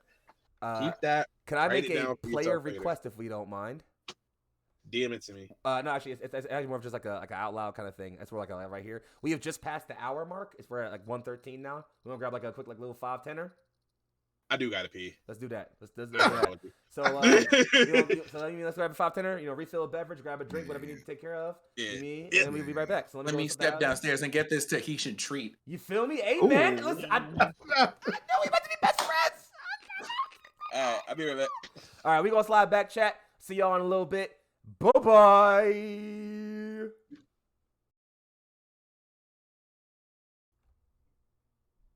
Body breaks over. Let's get it. Get back to it. No pretense. No nothing. Get back here. Turn your browser back over. Stop watching YouTube. Turn the game off. 99.5. Exit the league game, goddammit. I don't give a fuck. Surrender. FF right now. Surrender. You were speeding anyway. Right. You was 07 anyway. Your connecting is not sharp, dog.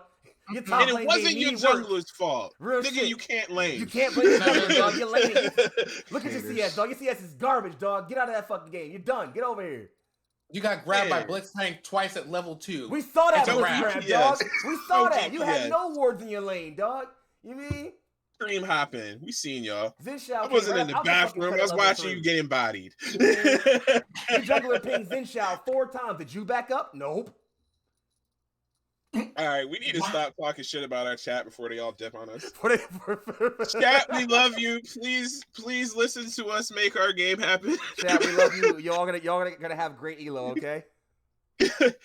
You guys are at least silver, okay? I know you. Silver 4, okay? Minimum silver. Unless Michelle's in chat, in which case, I love you though. I love having no comments. Don't worry about it. Just talking shit. Don't mind us. No, I get the energy. I played Overwatch. I understand the vagueness. Oh, it is the polite roasting for me. Exactly. I just roast people all fucking day long. That's just how I get down. That's the motto, But I never insult people. True. Not directly. All right, so we back to it, right? Yeah. All right, so where we left off, we was trying to figure out when or where the situation involving Dr. Rashim was happening. Rashim created a technology to help regulate the shape of the broken shifters who are coming into terms of their powers as fucking people that could turn into kaijus and shit. So when or where did that happen, CJ? Ooh. See, I'm not actually stuck, but I'm stuck between like this happening like really post they were like trying to be opportune, or maybe after, because you might get fired. You fuck around, do something like that, you might get fired. Right. They probably fired Dr. Rashim. Yeah, I mean, I agree with that. They were like, this isn't working. We got kaijus out here. You can't be trusted. So I feel like after getting fired, so like I don't know, like a few days after or something, so the win would probably be like relatively quickly. Right. The conglomerate said, we don't need you, kick you to the curb. So I'm gonna say like right after. So Dr. Rasheen went to the streets and said, let me maybe do a little bit of good, if not He crowd went on his control. Let me his clear my little moral redemption compass real arc. quick. Okay, I got a question for that right Oh, okay, there. okay. Loving this. Is Dr. Rashim doing this kind of atonement Uncle Iroh style? Or is Dr. Rashim like, I'm going to do this, but the purpose of this at this point is for revenge? Because even if they choose not to work for me, fuck the people who fired me either way. I think two, because we're messing around with themes of justice. Right. So now we're on the other side of justice, which is like full on retribution. Just kind of Full like, on you know what? retribution. I'm You gonna know fuck what? you All over. right, I got you. Hold on. Yeah, Hang I on. like. Listen, I love that. like because he just yeah. Like on one just hand, appears you got all on one hand you got, just you appears got all the guiding hand okay, being go like ahead. justice by their means. On the other hand, you got Rashim doing justice and by revenge by his means. Only people who could actually mete out actual justice would be the broken, the people being affected. Would by be the it. people this happened to. Right? You mean Yeah. like You know, like it writes itself. Like it's so like Rashim is out here in a dark coat, like, hey, listen, I know that you're struggling with things or whatever. Don't ask me how I know, mind your business. I got some stuff that'll help you. And it's kind of like, why are you helping me? Hey, you know something? Don't worry about it. He's like, no, don't worry about it. I'm a good Samaritan. You mean so? You know something? One, either A, I'm just trying to help you out, or B, like, listen, if you want, you can just owe me a favor. I don't even need you to pay for it. Right, And just like leave it there. I mean, And it's just when like I call on you for something, just know that I'll need you and the others. For You know, real. some shit. You mean some shit like that, like this is absolutely serving some Dracula traveling the world from Castlevania shit. Yes. like some real like ultimate mastermind kind of shit. Like, who do you think really made all of you to begin with? Like, The guiding hand. Oh, he's the real guide. Like he's like you like who guides the guiding hand type shit, dog? You mean like? So like now that being said, back to Dragon. I just had to clarify that question. No, So I'm when in or love with where did all this happen? Am I the I way? like the speculation, but I need some solid answers to write down. Am I the where, or is that? That's is you. that it? That's you. That is me. That's still you. Okay, cool. Okay, wonderful. I think where. So I mean, if we're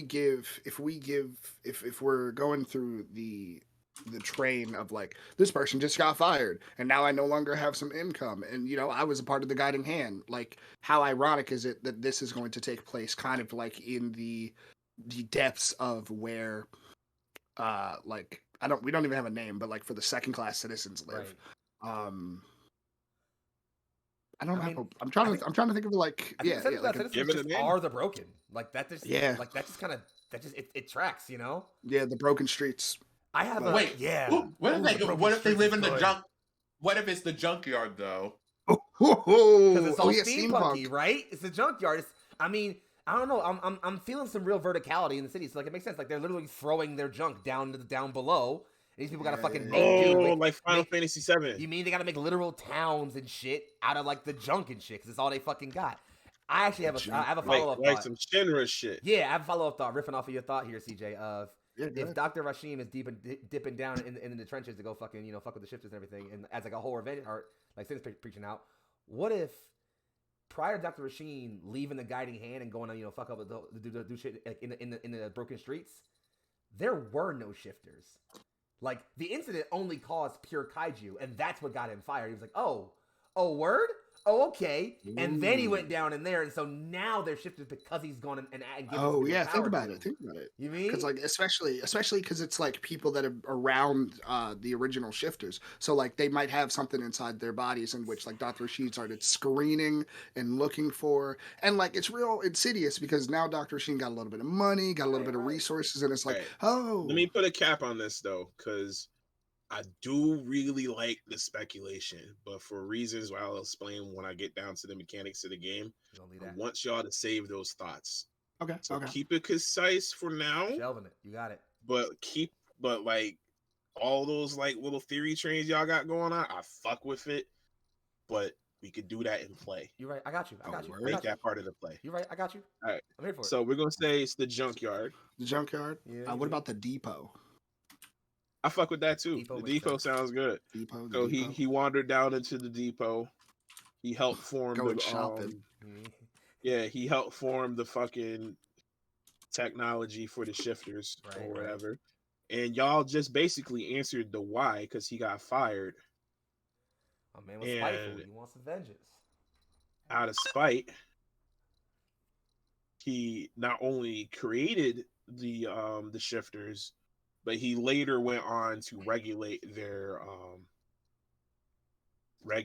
forms and shit. You know what I'm saying?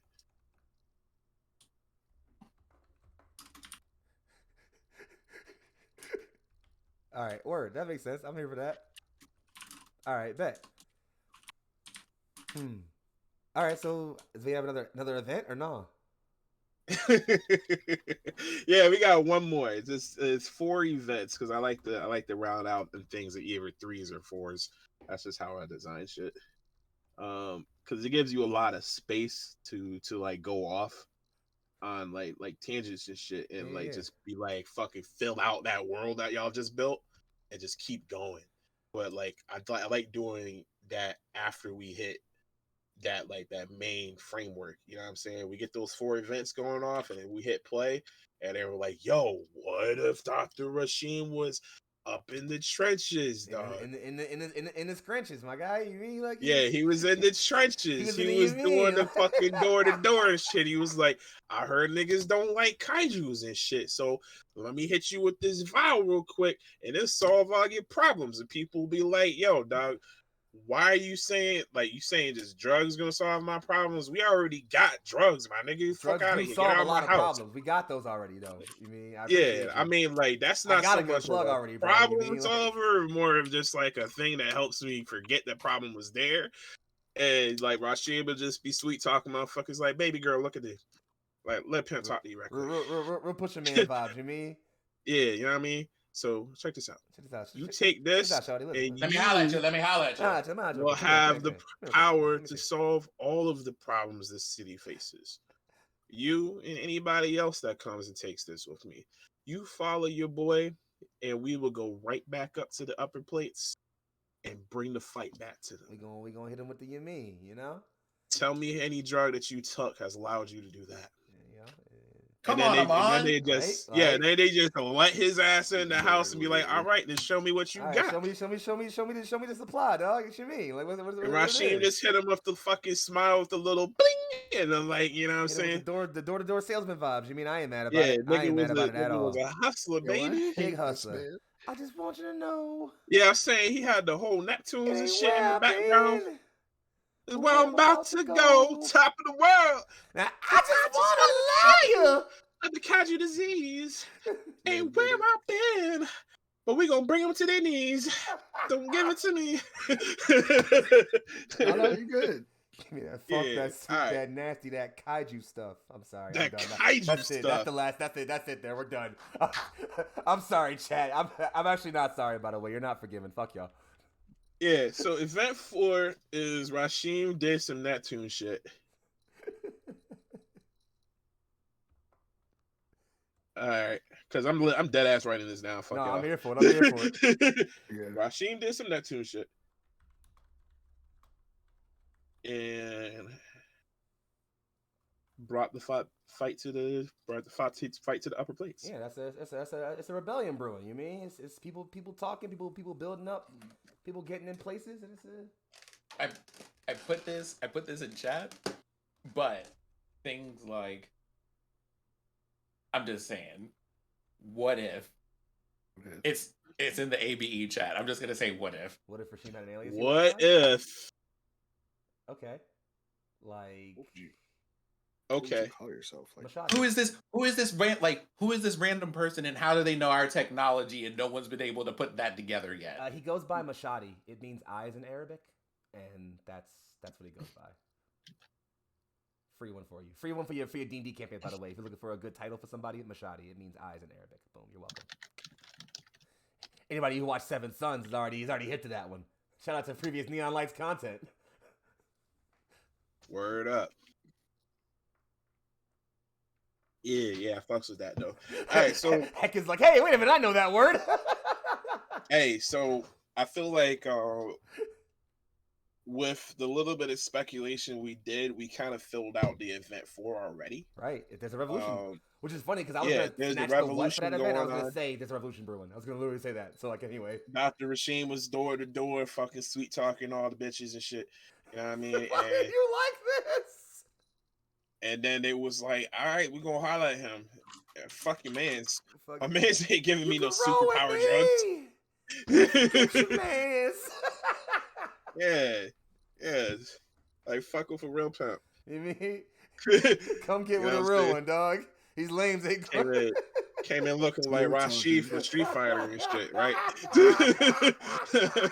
Rasheem is Rashid. I hate it, dog. Rashid, oh! I can't, dog. You killing me, Yeah. dog. Not capable. All right, so that's the setting generation. We did both types, mixed them up into one. Like as far as like the spirit influence and shit, we'll do that like when we start play.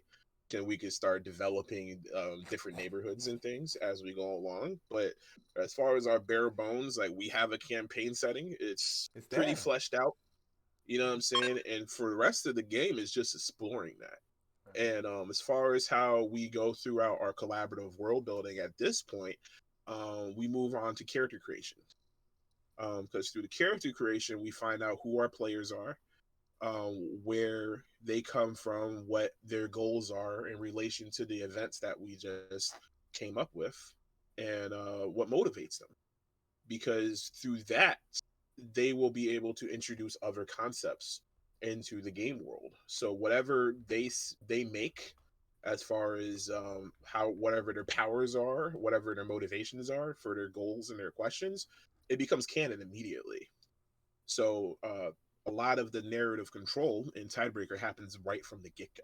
Right. So chat, if you've been following us, a lot of this game boils down to this initial conversation. So I don't say much of anything until the game gets rolling. You know, they told me, hey, I want to work in a steampunk kaiju game, and there's a drug dealer that's turning people into kaiju cyborgs. I said, fuck it, let's go. Tell me how it works. You know, tell me how these kaiju power works. Right. Tell me who the other players are that are involved. You know what I mean? Who are your characters? Okay. And that's what we're going to answer now. Okay.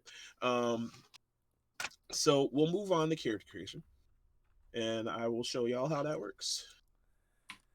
Let's do it. We got a sheet, right? You put a sheet somewhere, right? Yeah, I put a sheet in the ABE links thing. That's right gonna now. give you the nitty gritty of that up right now. all your basic shits. But we'll go through, and I'll just go through like the basic steps or whatever. You know what I'm saying? CJ said they are definitely an expert at this character creation joint. They've done this before because they happened to interview me a while back where we were talking about. I'll take that moniker.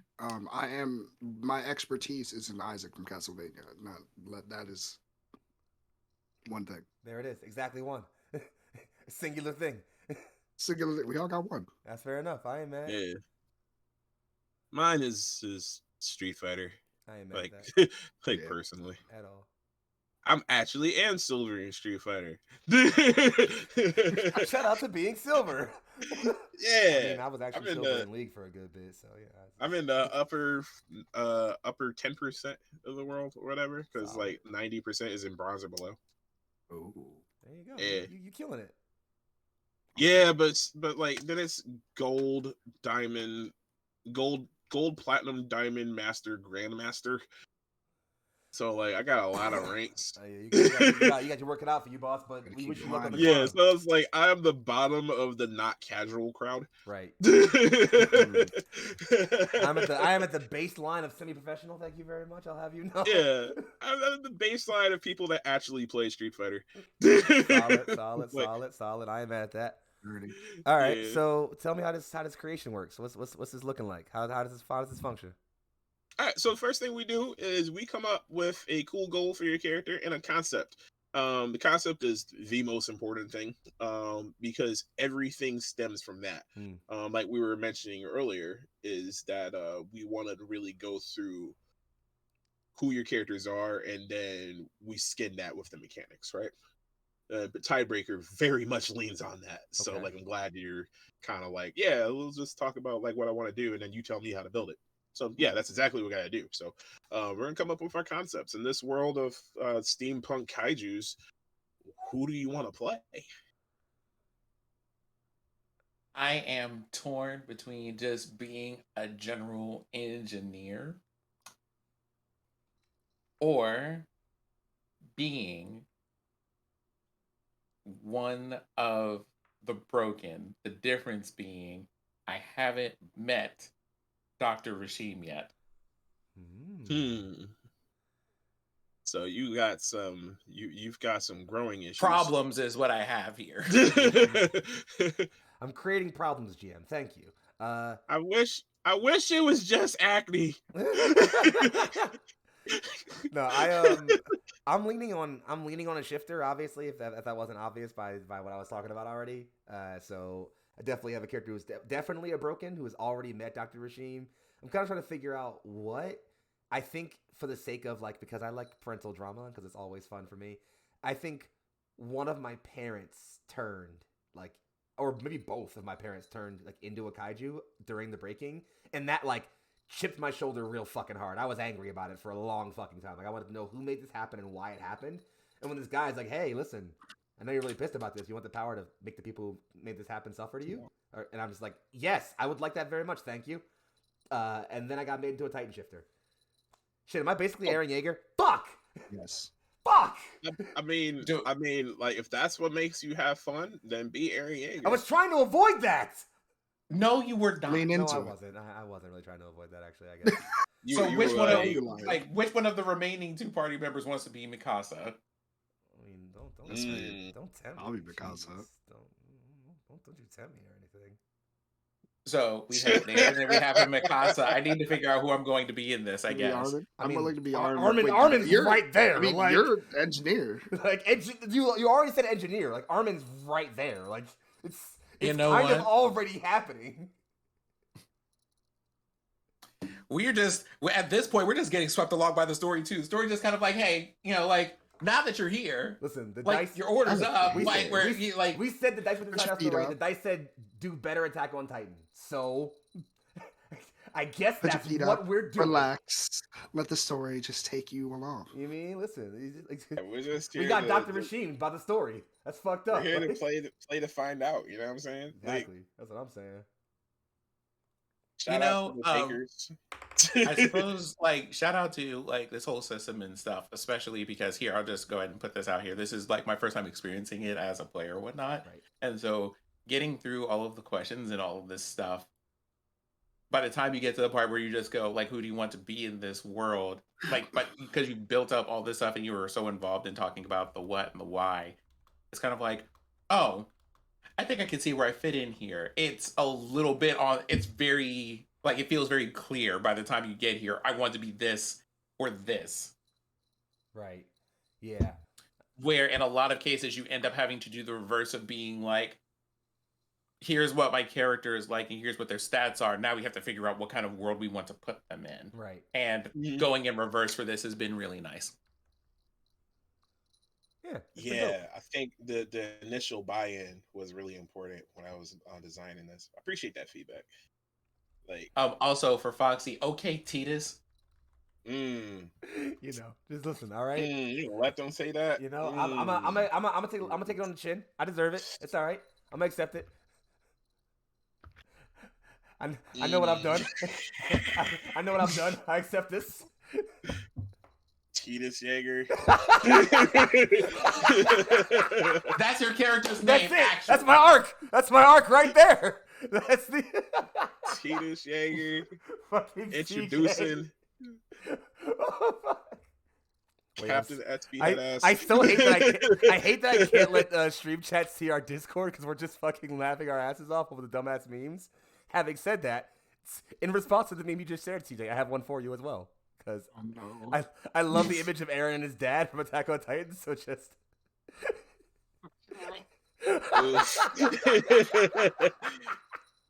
No. Oh, that's family friendly.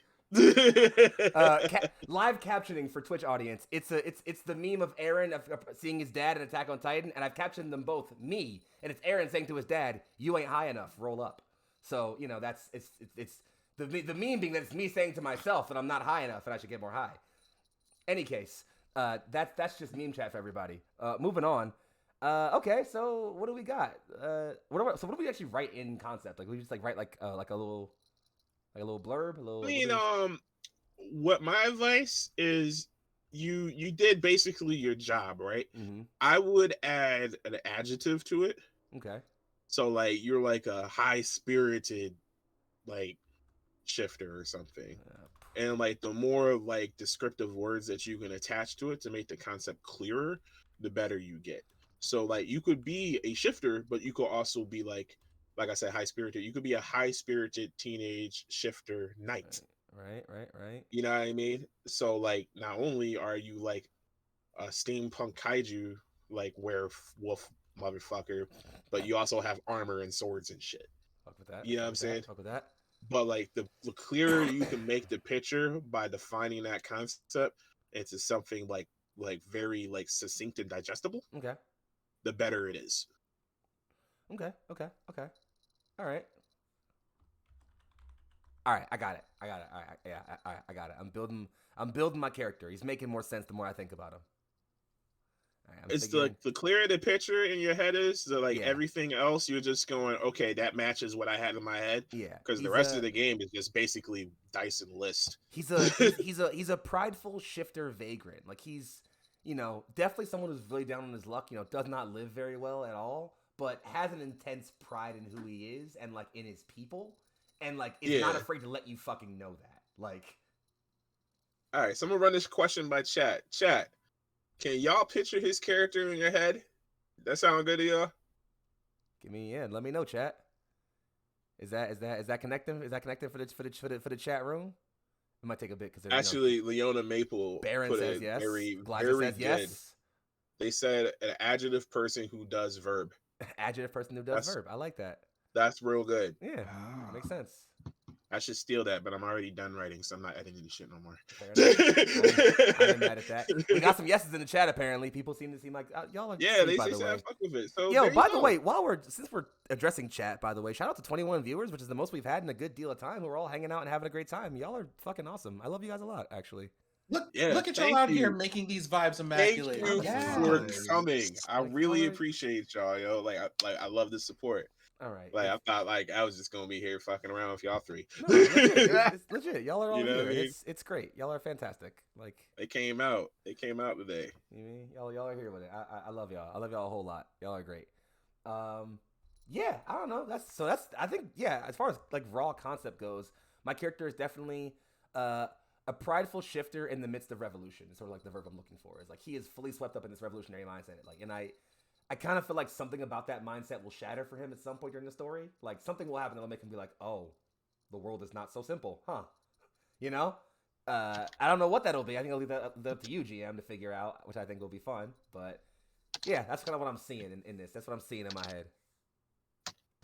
Yo, I'm gonna have some mad fun with overlay vibes for this. I just thought about fucking steampunk kaiju vibe. I'm gonna have some mad fun with the overlay for this. Oh shit. Yeah, I'm here for it. I got some thoughts.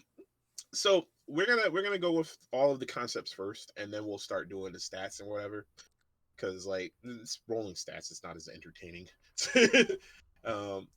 And then we'll go through picking the quirks and the abilities, and then we'll see where we go from there. So let's talk about CJ. CJ, what do you got in mind? Yeah. So for my concept, I wrote impulsive shifter who fights. Fights. Big fights. It's about hands. That's who they are. It's about hands. It's about hands. It's about drive. CJ Falcon. The impulsive shifter fighter. I usually play very calm characters. This will be the change. You think we could drill down a little bit on the fighter though part? Yeah, like of course. What kind of fighter are they? Are they a boxer? Do you think are they more like a sniper? Like they're a brawler. like a bar brawler, or like Yeah, more they like a want to throw Zangief kind of hands. nigga? I'd say like somewhere between like MMA and wrestling. Like they want to throw hands and then also grapple. Especially Yeah. Yeah. because like if you're fighting like another kaiju or something. Right. So you could say that you are what was the first word you used? Impulsive. An impulsive MMA shifter. So now you're a shifter that does mixed martial arts and shit. You know what I'm saying? So you got like a real clear, like, this is how I fight. Okay. You know what I'm saying? So all your abilities are gonna be like takedowns and fucking like spitting fucking liquor in people's faces and shit. Or whatever, you know what I'm saying? Whatever you come up with. But like drill down that concept as close as you can. You know what I'm saying? Because fighting can be a little broad. I gotta decide what what my shifting looks like, what my kaiju form looks like. And I think that'll inform a lot of like how my character fights to a degree. Because I think my character. The further we get along with the character creation process, the clearer that picture will become. But the concepts that you guys are coming up with right now are really good. Yeah. It's so funny, last but not least. Yeah. Oh yeah. My fault. Stenziak. Yeah. What you got? I have an unshakable nerdy engineer.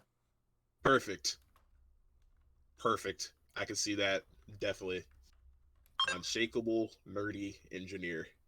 Just real fucking like fucking sturdy ass, no take no shit kind of real sturdy bull. You mean? It was I was trying to figure out what kind of like world this would be, and I didn't know if I kind of like, having seen everything, or at least for what my characters would have seen, would he still have any kind of like hope or optimism left for how things could go and what that would look like.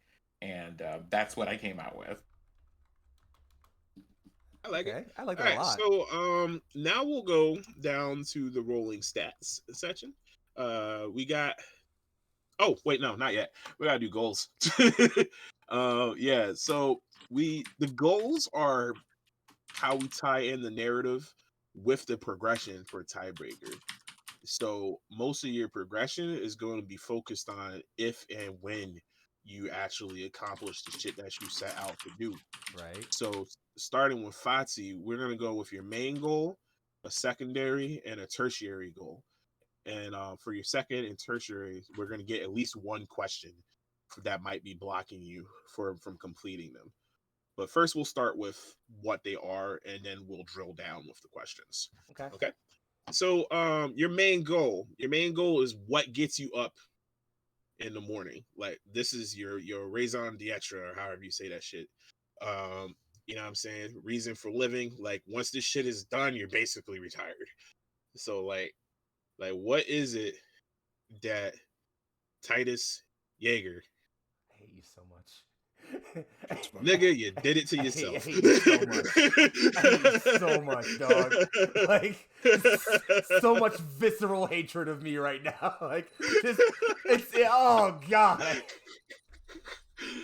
But what is it? Like, what is it that your character gets up in the morning to do? You know what I mean? Yeah, no, I got it. My character's main goal. This is where I'm already getting deep here. I don't even care. My character's main goal is to kill his mom. His mom is a non-sentient kaiju as a result of the breaking, and he wants to take her out to put her to rest. Put her to rest. I'm gonna put my mom to rest. That's his goal. That is his. Like, he wants other stuff, but that is his number one. If there's nothing else, there is that. All right, I like it. So for the secondary goal, we like to do one thing that is like pretty much attached to like your community, and the rest of them is more something that's like real personal. Got it. Like, they don't have to be that, but like that's perfect. I think my secondary goal is, in line with the community, my secondary goal is definitely just like it's to see a better world for people like me, you know? Like, I think my character is maybe not fully aware of the world, but understands that people like him have the worst lot in it, and doesn't really think that's fair. Even if he doesn't really know how to fix it, he just kind of wants to. Make that to something more concrete, and then you'll be good. Like if He you're going to be like, wants to get I out of the want city. to, yeah, there you Yeah, go. that's what it is. Because he thinks the only way, because in his mind, the only way to like get away from the system is to literally get out. To literally get out. So he wants him and anyone who's close to him just to get the fuck out.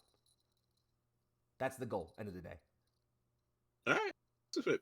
Okay. And your tertiary goal, like something. This is usually something you want to like tie to like another character, be it a PC or an NPC, I or think. maybe like a personal debt to somebody, a vendetta. Like, I think since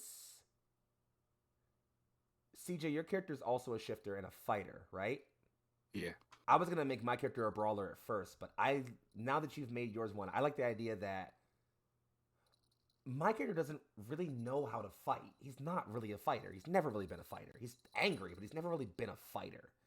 And so, in line with that first goal, if I want to put my mom to rest, he knows he's not strong enough to. And so, his tertiary goal is really just that simple: to become a strong enough fighter, to get to a point where I know solidly I can put my mom to rest. You know. So the tertiary goal isn't so much a goal; it's much more of an obstacle, where it's just like I recognize I'm not strong enough to accomplish my first two goals. yeah, I like it. I like it. All right. So now that we have those 3 goals set, what we'll do is I want to run this stream for at least 2 months since it's a bi-weekly joint. Of course. And every question, like we try to like wrap up the questions once per scene. Right. So I figure if 3 scenes per character, and then they have their goals answered, and then in the following scene or whatever, will give us about 9. So it'll be a couple episodes worth. So like we could do 1 or 2 questions each. Depends on what your depends on what you guys are feeling. But let's start with 1 for now, and then we can flesh them out if we want to make the game go a bit longer or not. But basically, what happens with TideBreaker is that once all the questions are answered, campaign's done. Okay. Solid. And then you can just start a new one with the same characters if you want. But like, once you go, okay, my mom's dead. Sinziak did whatever they were doing, and CJ did whatever they were doing. Like, what else are we going to do? Like, there's no loose ends. True. You know? So, yeah, the game is definitely meant for campaigns, but the campaign length is determined by the amount of questions that are around. All right. So, your main thing is to put your mom to rest. Yep. Your tertiary goal is also attached to that, Mm-hmm. but there's something else that's more important that is keeping you from doing it. So, what is the question here? Like, what needs to be answered before you can answer if you can put your mom to rest or not? There's one thing that's barricading you. At least one thing for now. It's not a question, it's just a statement. He's terrified of shifting. He hates it. It's the most terrifying experience for him. And he knows that it's his power. He has to use it, but he hates it. It's the most terrifying thing for him. He doesn't like doing it, doesn't want to do it, doesn't enjoy doing it. It feels gross. He maybe even gets like horrible flashbacks when he's doing it. I don't know. It's just really, really bad for him, and he fucking hates doing it. That's like the huge personal obstacle he has to deal with. Can we reword this as can I get over my fear of shifting? Yeah. Okay. Yeah. Because we want this to be a yes or no, like a definite yes or no thing. Because the result of that determines your ability to finish your storyline positively or negatively. It's going to get answered one way or another, but it definitely has to have a I'm here for it. Yeah. Okay. binary answer for it. Got it. And your second was you want to get out of the city. Mm-hmm. So what's stopping you? City's probably super authoritarian, you know?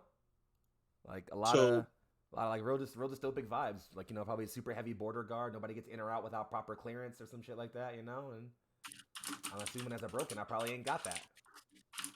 Let's form a question around that. Okay. Maybe something along the lines of can I get a like a passport to get out of here? Okay. Can I get an opportunity to get out? So okay. So yeah. Okay. And your third one is going to be easy. Can I learn how to fight? Yeah. Can I learn how to throw hands? Or can I find somebody that can teach me? Yeah, simple as that. Yeah. Okay, so your goals and your initial questions are set. When we get to playing on our next session, if we can definitely flesh those out more if needed. Yeah. During our time off, we can talk about exact length for game or whatever. But for now, you're set until we start rolling. CJ, let's talk about your character. So we gotta start from the top for you. Like we already did the concept, right? We did your concept. So your concept, and so now we're doing for goals. Your main goal. What is your character's name, by the way? I was like, I don't need a name. Oh, No, yeah, I haven't named my guy yet. I don't know. I'm still figuring it out. Yeah. No, you Titus Jaeger. I'll fight both of y'all. Is what I'll do. Is what I'll do. I mean, you will do it, and you will probably lose. Like it's a done deal at this point. Listen, I'm not going. Like I'm not going out like that. Like it's not happening. Like it's just I'm not going that way. Like I'm not gonna hold me like that. We're not going like that. Like. All right. We'll figure it out. I ain't worried about it.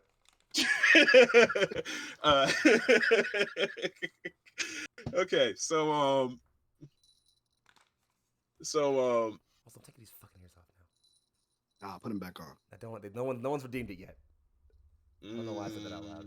You can call them ES. Glyza's like, I think I got the points. Y'all are so disrespectful. I'm a vehicle to be bullied. That's what the Alliance really is. It's just a vehicle to bully me. Respectfully, I think they have the points. Victory. She doesn't. I win. Darn. Escape today. Fucking shit. For now. Yeah, that's right. Get that jingle. Okay, so CJ, let's get down to brass tacks then. What's your name? You can call them ES. ES. All right. So what gets ES out of bed?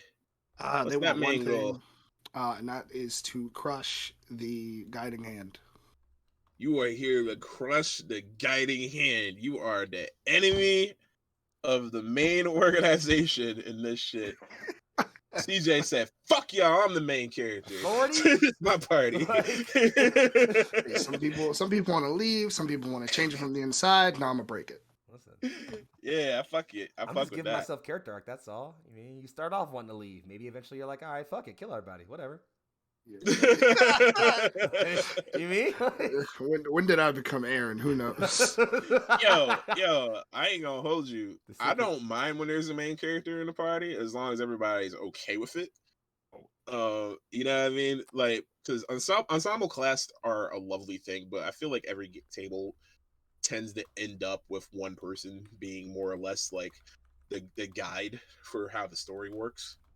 But, you know, like I said, TideBreaker is collaborative in nature. And because of the way our progression works, everyone's going to have scenes focused on them anyway. So if there's one person like, my goal is to beat the bad guy, solid. You know, that's solid. It's like keeps the story going, right? Yeah, like keep it moving. So your main goal is fuck that bad guy up. I'm here for it. So what's your secondary? I'd say this really did just become Attack on Titan. The secret is we're all Aaron. That just really sunk in. I think that their secondary goal is to make a safe environment for their, I don't know, sibling. We're just gonna say sibling for now. Just like, and I think that like kind of leads into the one goal. Yo, Sir Heckalot with mad gifted subs. Yeah, we just got 2 back-to-back 1,000-bit donations from Corndog and Glyza, and then 5 tier 1 subs. So we're on a level 3 hype train already. Thanks, friends. That was Let's fucking all right, go. You've all made up for your bullying. I'll accept it. You're all right. All right, we're cool again. I love you all again. So when did the fox ears become a conductor hat though? That's the question. I didn't see the swap up. Can I do? Yo, let's fucking go. All right. Oh shit, we got 200 more bits in. Yeah, right. Hey. All right. Loves. I like this. They liking this backstory All shit. right, we're getting hype train. Got a little sibling that needs some protection. Right. Oni-chan getting us this money. Oh, yeah. All right. So, what's your tertiary? I don't know. I'm gonna be real. As far as I got. Anybody got ideas? Yeah, see. Maybe. Yeah. Okay. Yeah, maybes are good. Yeah. So I'll take it. you're an MMA guy, right? Oh yeah. You trying to save your gem from closing. Oh, that's cool. I like that. Yeah. Nice little tertiary. That's joint. nice. That's little number 3. Yeah, I like that. Ooh, what if some of these like shifter kaiju were coming to your gym to learn how to fight, and that's why they're trying to close your gym? Maybe that's how we met. Oh, I love that. Yeah. And also, that's also like why you want to punch the bad guy. Oh, y'all want to close my gym? I tried to give them one little after-school program. Stop, please, David. Bad. No, not bad. Great. I just want these like extra things to happen in game. Yeah. All right, well, listen. The reason being is chat. When one of y'all buys me a damn conductor hat, I'll wear that conductor hat with the fucking ears. I don't have conductor hat money. All right, we don't have money for props out here. You keep saying that you're gonna mess around and get a conductor hat. I shouldn't. I'm saying guys are already at like fucking 500 bits right there. I shouldn't give them ideas. CJ is on the same vibe as me, and I'm here for it. Yeah. Amazon.com is open right now, isn't it? Right now. Stop. Behave yourselves. Behave yourselves. I demand it. Hey, I warned you. Oh no! What have I done? That was more of like a Austin Powers. Oh, behave. More like a please. Trust me. You know when I give those kinds of behaves. Did you just not? There is tone and posture for those moments. That's all I'm gonna say.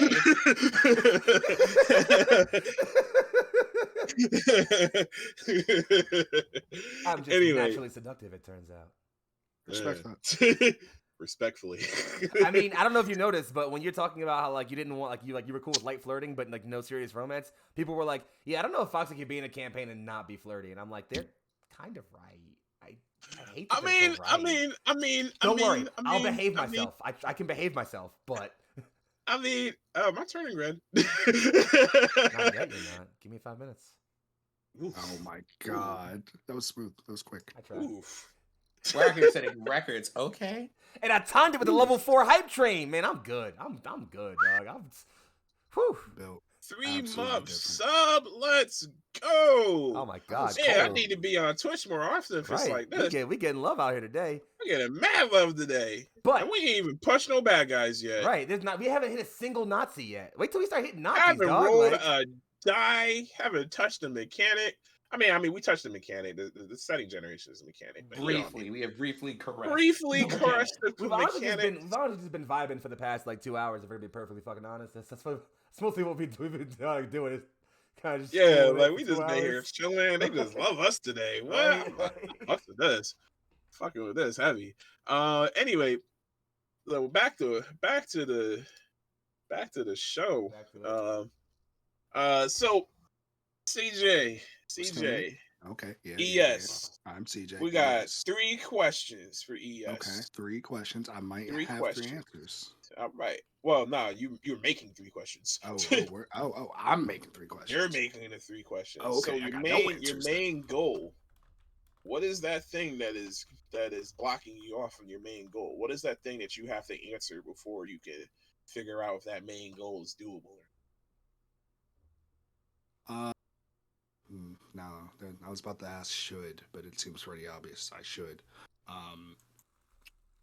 Remember, try to make it like a binary yes or no kind of thing. It's got to be answerable. Like, did I fuck this up or not?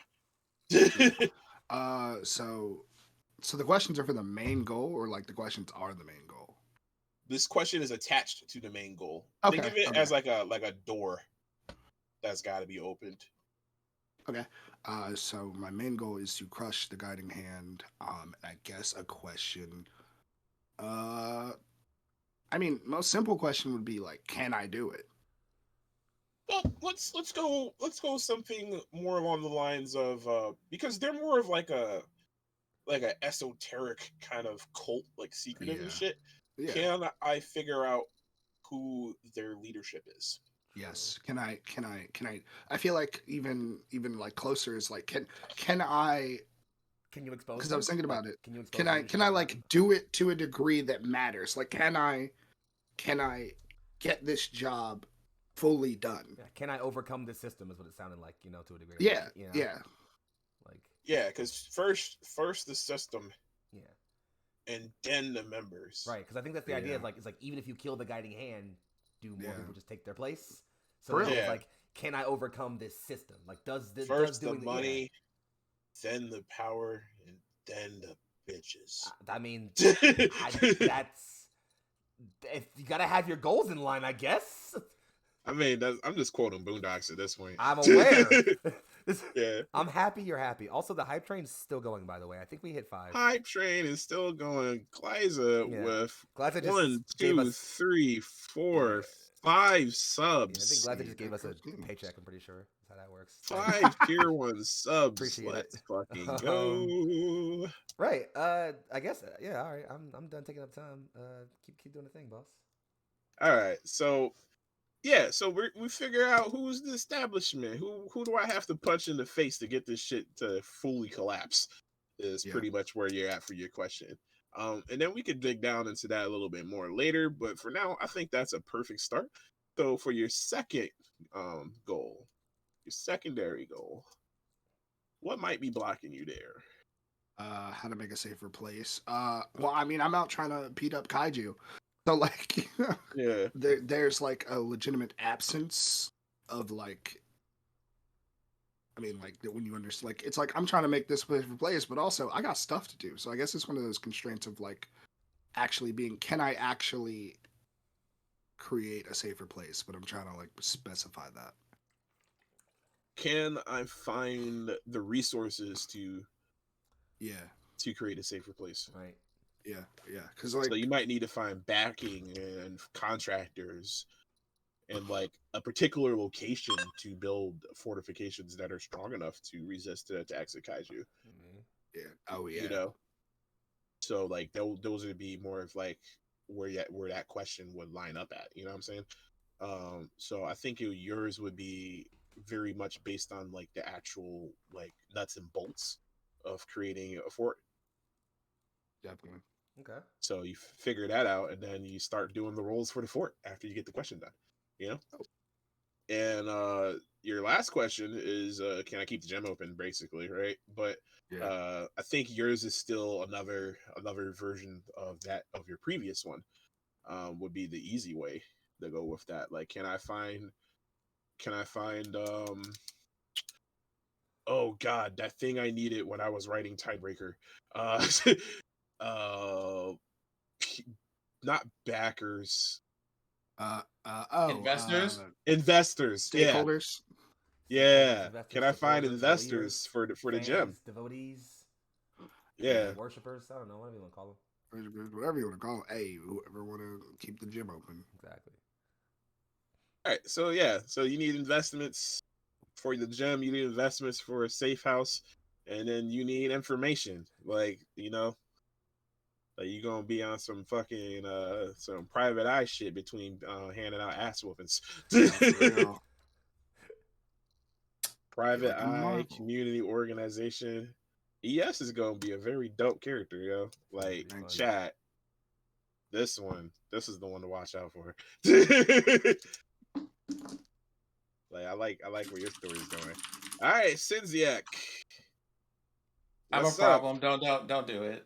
Don't do it. What's up?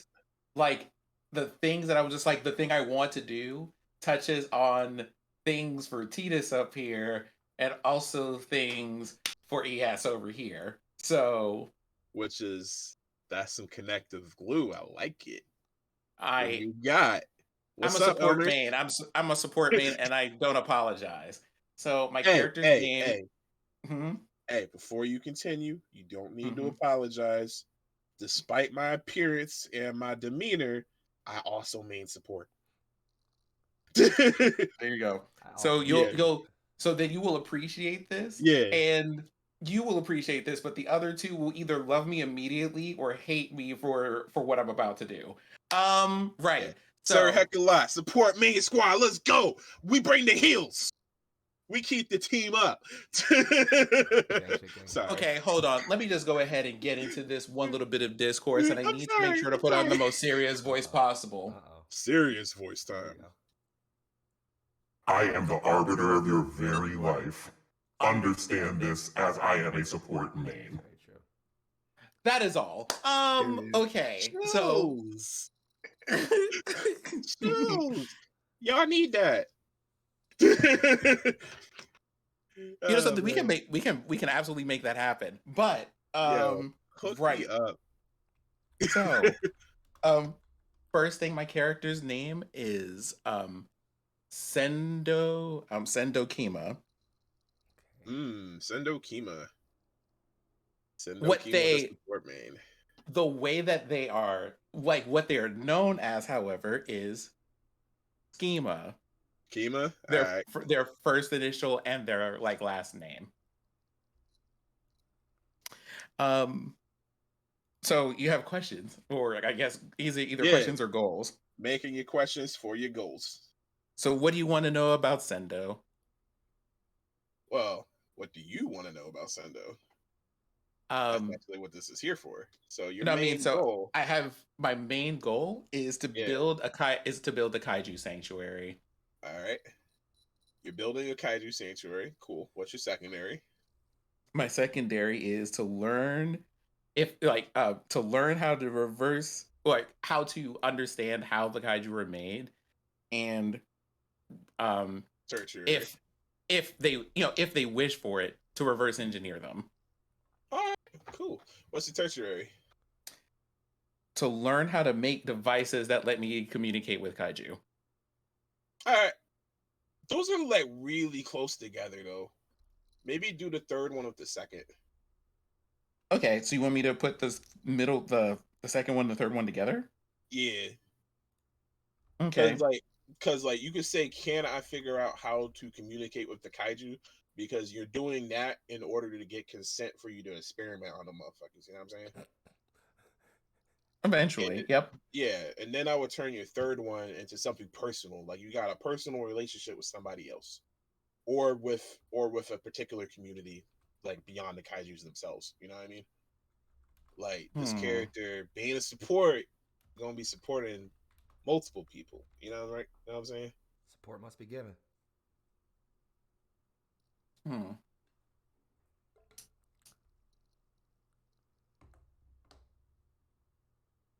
There's so many options here. It's a big world y'all made. Well, no, here's the problem. I don't know if this is in the vein of do that during the story, or if that's something that I put as a goal now, because some of it frames why I want to do these things. My advice, this is also a time for you to make anything canon for free. Because the reason that Sendo wants to do this is that during the breaking, one of his parents went missing. Okay. So something about your parents who you will now invoke via this tertiary goal, right? Okay. So now they're canon. This shit happens to them. Make something related to that. Easy peasy. Because I'm trying to figure out if the goal is to find them or something else. Could be rescue them. Right. Okay. Anything more action oriented. Okay. I mean, so I'm just going to put. Maybe it's the kind of thing that kind of gets sprawled out. Maybe right now it's find them, and then once you find out they're captured, it becomes rescue them. I don't know. You know? I'm just going to put find and rescue my parent. Boom. There we go. Hey, cool. So now we got the questions for your main goal. whatever might be your main barrier for your main goal.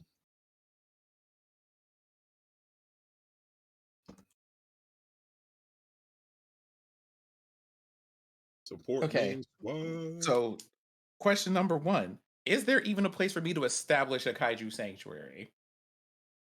Well, I would say not is there, can I make one? Because this is a thing, this is action focused on you. Like, are you Okay, so going to like successfully do this or not? so I guess because I was going for questions that can be answered with yes or no, but also Yeah, do I just assume that the things that my character wants to do are doable? Question mark. possibly doable. Yeah, like it's very much you are a world mover. Like literally your shit posting and talking that we've done for the last 2 hours has created a world. You are that powerful in universe too.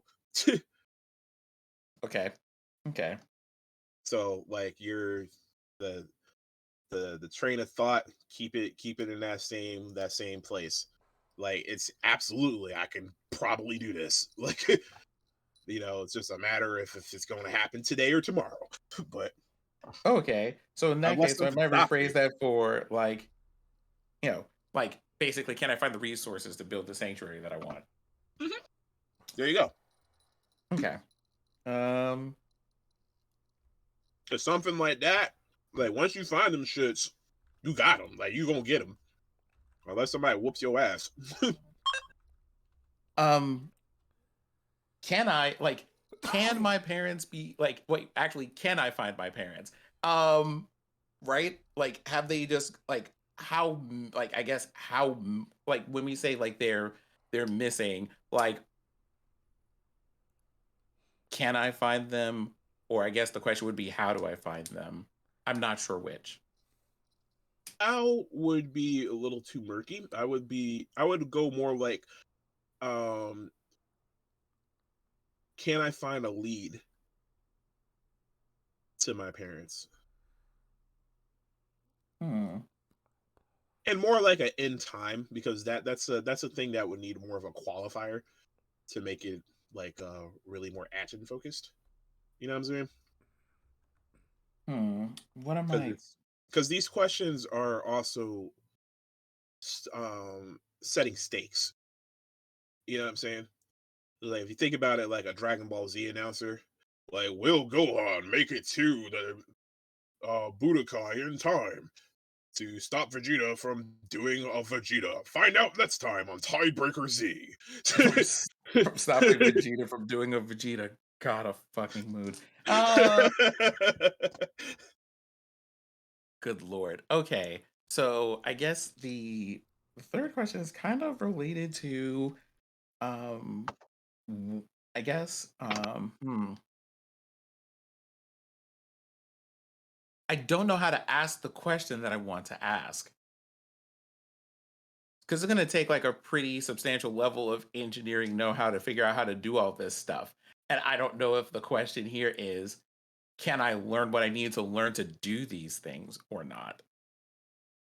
I would say word it like how CJ did their not CJ how Batsy did their can I fight question.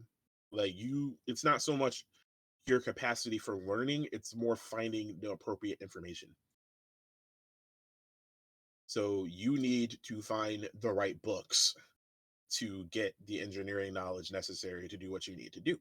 So for you it might be like I know where this school is, but So can I get basically, can there? I find the right info to do my engineering thing? Yes. So like I think your quest line will very much be like I need to find sources of information like libraries, government offices, colleges, so on and so forth that haven't been mauled yet, that have salvageable books.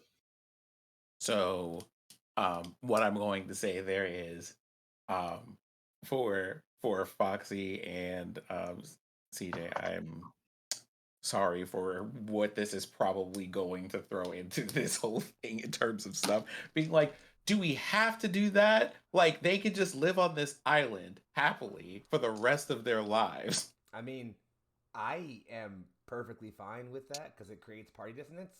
Like, because I feel like in Kana, which I'm gonna name my character Kana, Kana, but I went with, I like it a lot. And I think in Kana's eyes, like, these people are suffering, like they're experiencing an incredible hardship, and the best thing we can do is to end that hardship. So, like, if you're like, no, we can just put them on this little island over here, I'm just like, what the genuine fuck is wrong with you? Like, I don't know, like, it's a fun bit of party dissonance that I can definitely see it being resolved either way, where it's either like, you know, like, you know, I look forward to kind of seeing how that evolves over the campaign. You know, I like that, honestly. I'm not against it. I'm here for it. Okay. Yeah.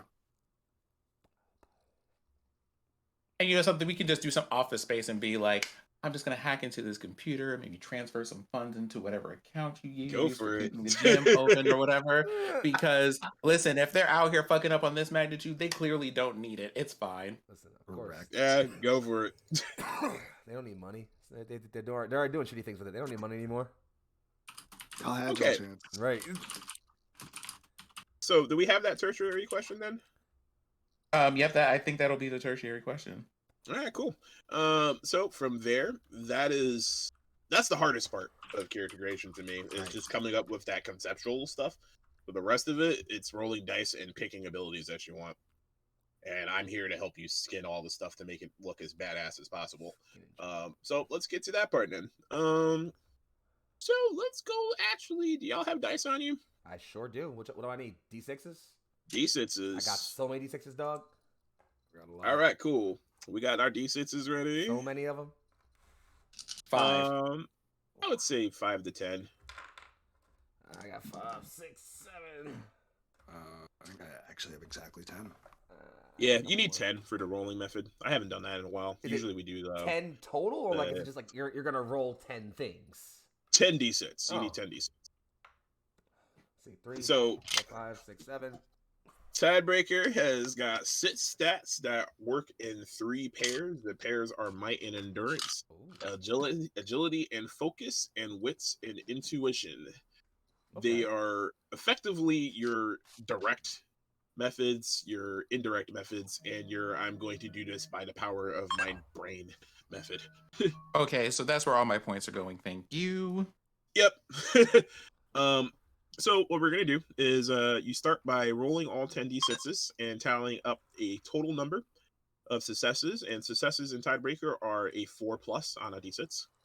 The number of successes rolled determines how many points you have to spend in the first pair of stats. Repeat that process 2 more times, and then allocate the points between each pair. You have to have a minimum of 1 and a maximum of 5 for each individual stat. Okay, so I'm rolling all 10 D6s. I'm looking for 4+, right? Yep. All right, now run me through it again. What am I doing? I'm just counting them all up? Yep. All right, I got 1. Wait, so we're rolling 10 D6s. 10 D6. Yep. I got 7 successes total. They're all 4+? Yep. Wow, you're a lucky bastard. Right. Okay, I charge my dice, all right? It's a Warhammer ritual. You put your dice all on the 6s and leave them there to sit for a while to build up good juju. Also, occasionally dice sacrifice, which is right. I take all my dice together. You get all your dice at one time. Roll them all. Anyone that rolls a 1, you pick them all up, put them in a food processor, sprinkle the dust over your other dice to teach them a lesson. You laughing? I just rolled 7 4+. My lesson. The laughter is out of shock and horror. God damn. Damn. You shaking a martini? God damn. You're welcome. You're welcome. Right. So, oh wait, I need to roll 1 more of these. Okay. So you said 4 or better? 4 or better, yeah. Okay. And if for any reason you roll a total of 1 or less successes, don't worry, dice hate me too. You can take a 5 and sweep that 1 or 0 under the rug and forget that ever happened.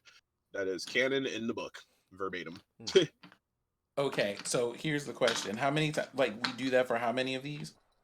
You do the 10d6 roll 3 times. Okay. And so And these all go in One. the where do I put these at?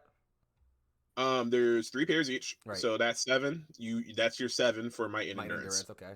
Then you can use 7 points to split between the 2 stats. Okay. Cool. All right. Okay. So let me just mark down the numbers and I'll break them down. I'll get my numbers first and then I'll break them down. Yeah. So I got a 7. Give me some good rolls here, baby. Ooh, that's not a great one.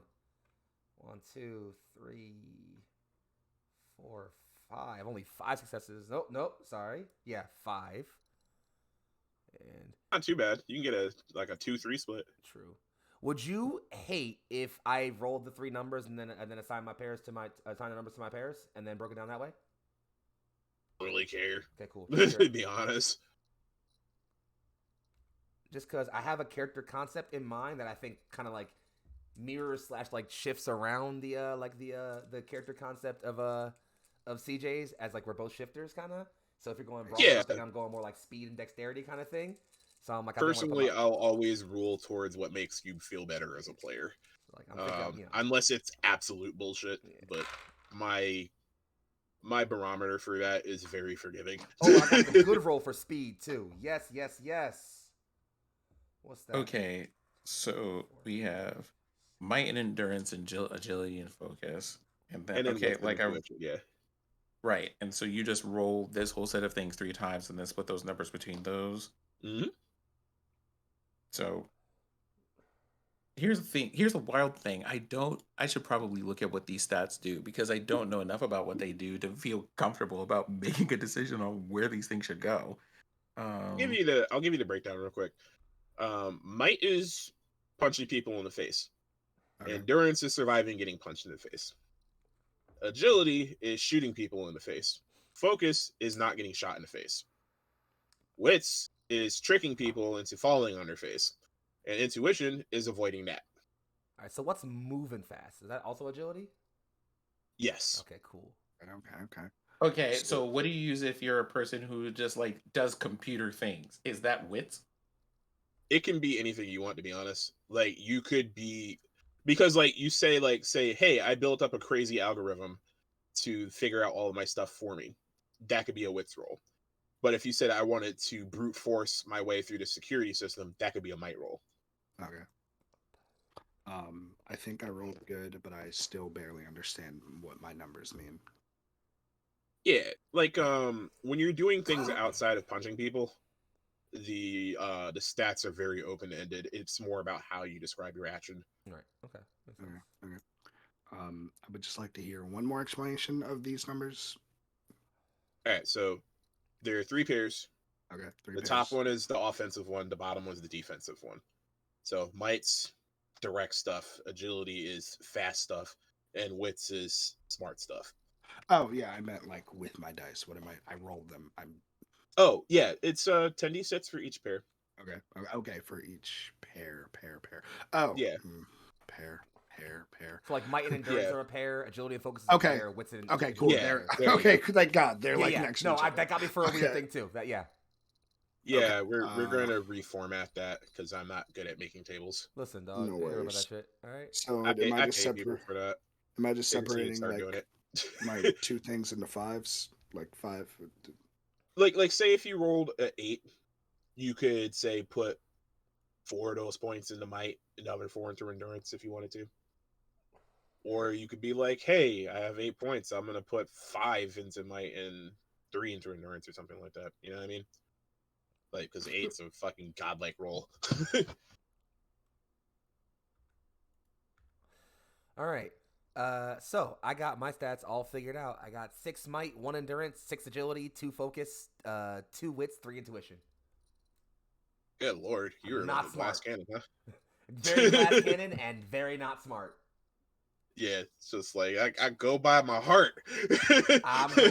Listen, my whole thing is I have to work myself up to punch things. Once he's worked up to and ready to hit shit, he's just hitting things. I'm not worried about what damage I take. I'm not worried about who gets hurt. I'm just hitting things. Wait, hold up. You said you had 6 might? Yeah. Cap stops at 5. Oh, you're right. I'm dumb. My fault. I mean, you said it. Listen, I say it a lot. It's all right.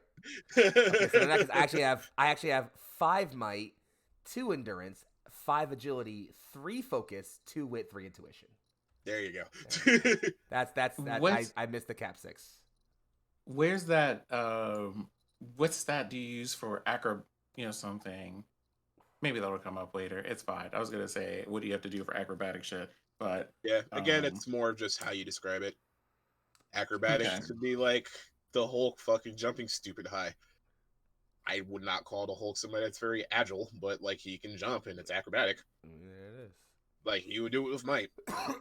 Solid. You know, like Hawkeye does it with agility, or Hawkeye could be doing it with wits. You know, with like, hey, I shot an arrow and the arrow maybe flip up really high because I've got bullshit in my arrows. I've got bullshit and magic in my arrows.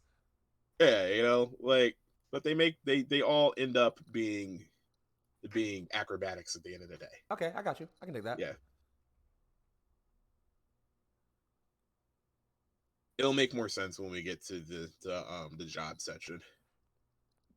Hopefully. Sorry, Dan in chat. You might say having 6 might is cap. Cap. Fucking sunglasses dropping down from the heavens. Yeah.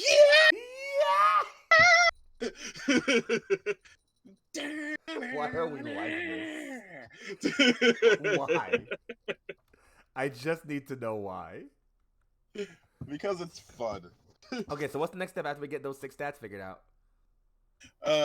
Wait for your rest of the party to do the same. You're right. Yep, same. I mean, also same. I've done the best that I could with these numbers.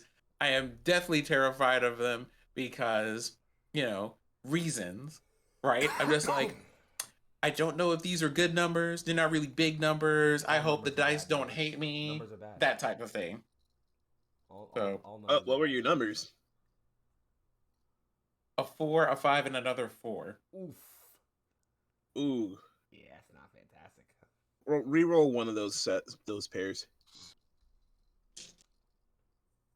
Y'all see what I mean? Y'all see what I mean? Yeah, Pain. like a 4, a 5, and a 4. Oof. Yeah, that's a hurt piece. I got 7, 8, and 5. I got pretty lucky.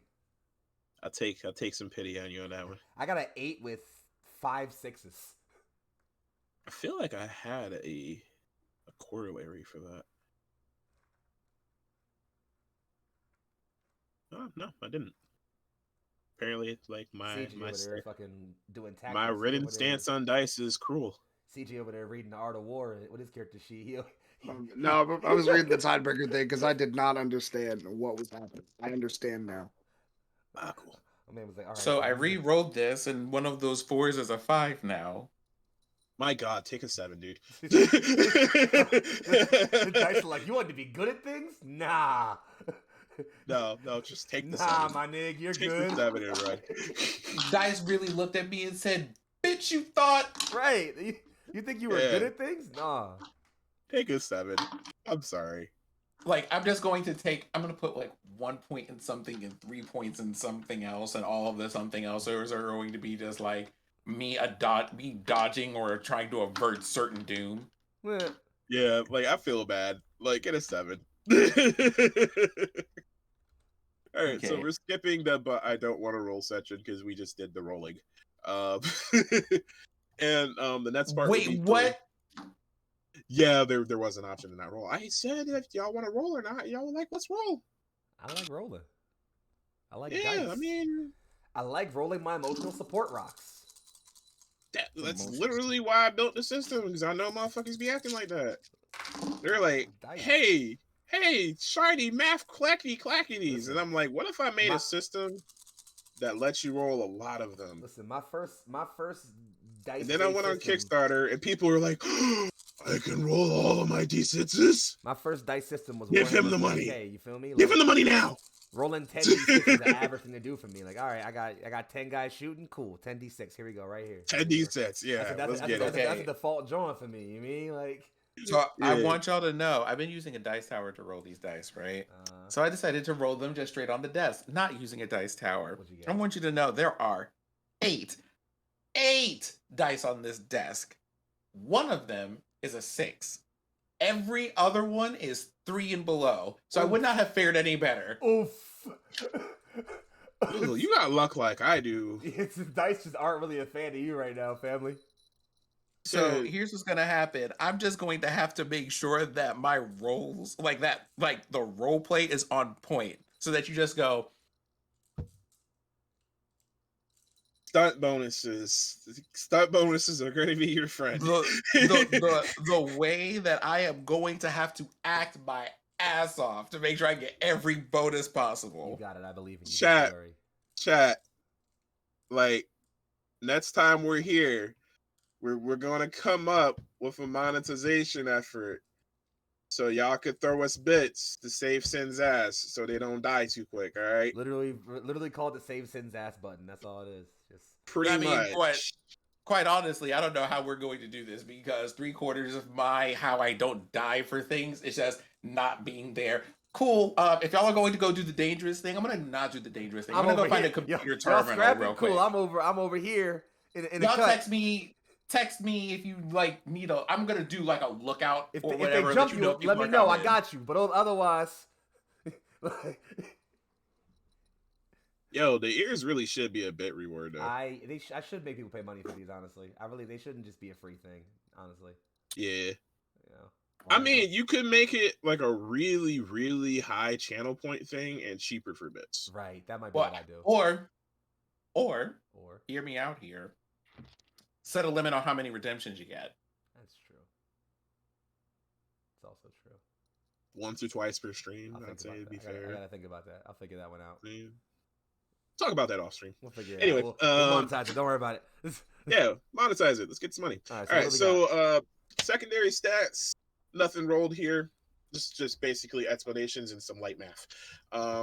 Your power level is added to all of your secondary stats, save for momentum and attrition, because those are pools.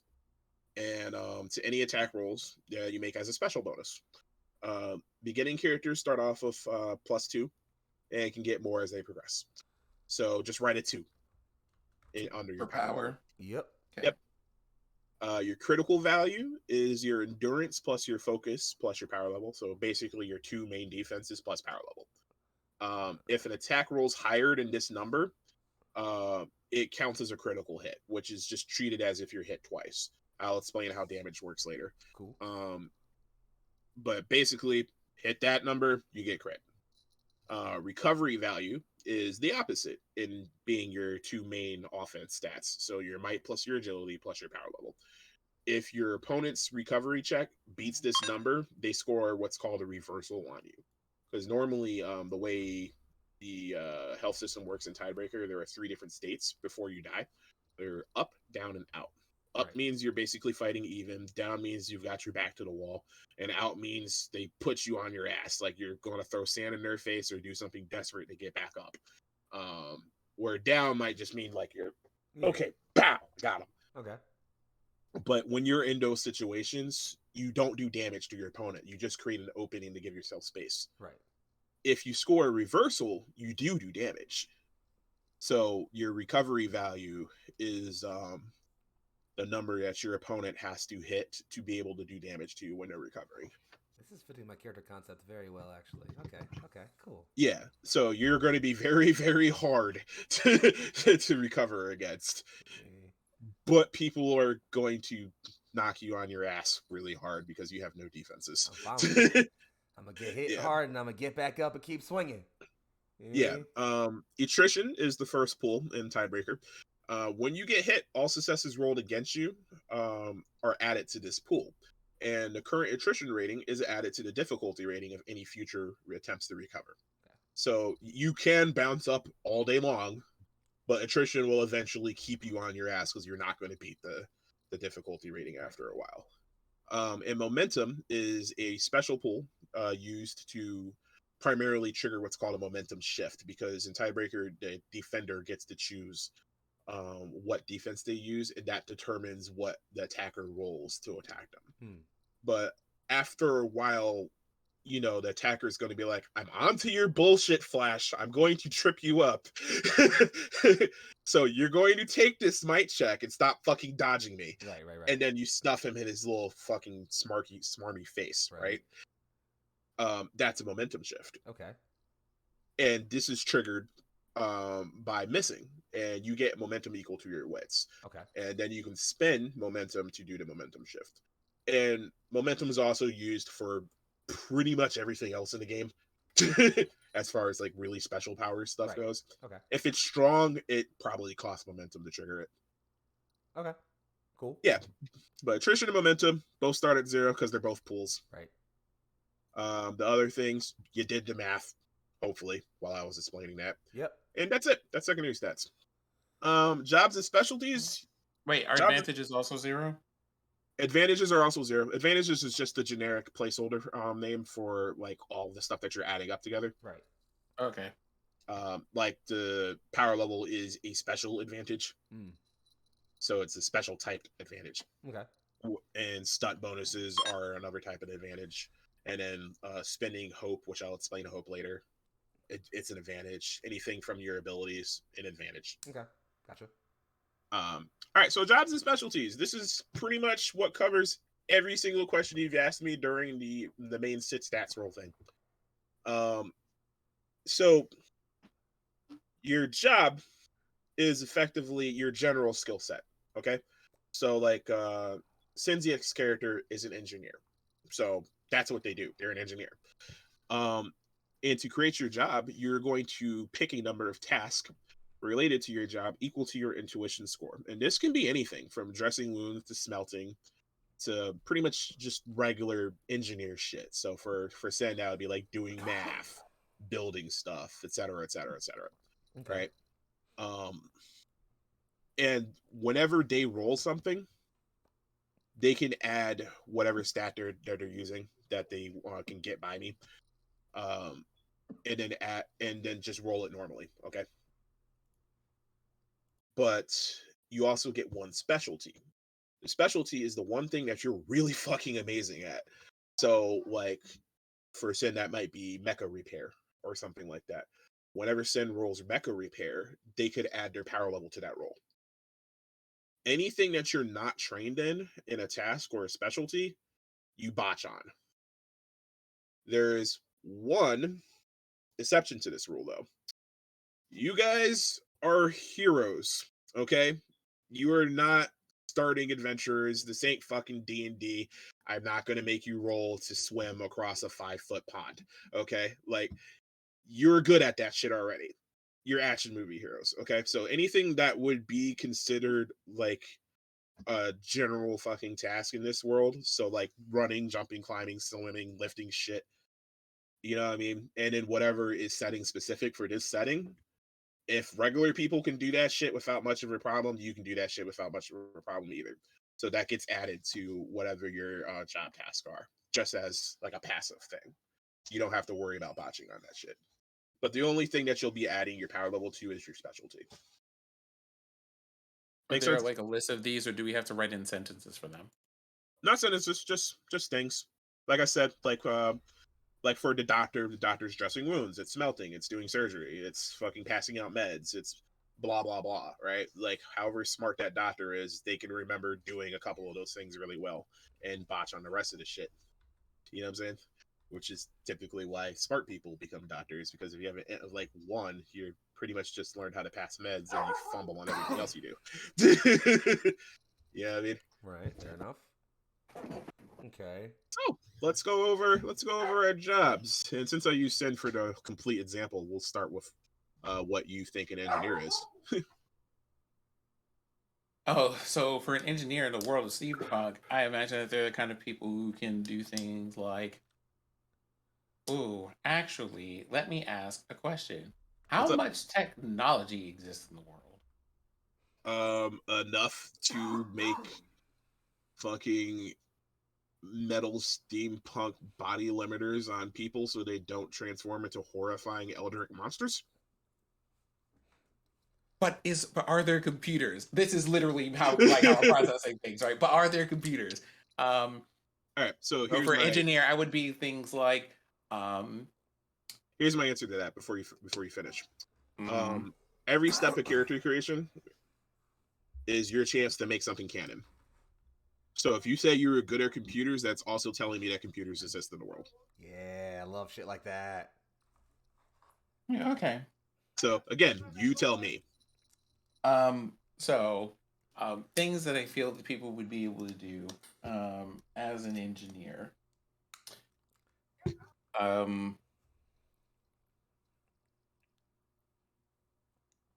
Doing math, probably, like having to like read like complex equations and shit, because that.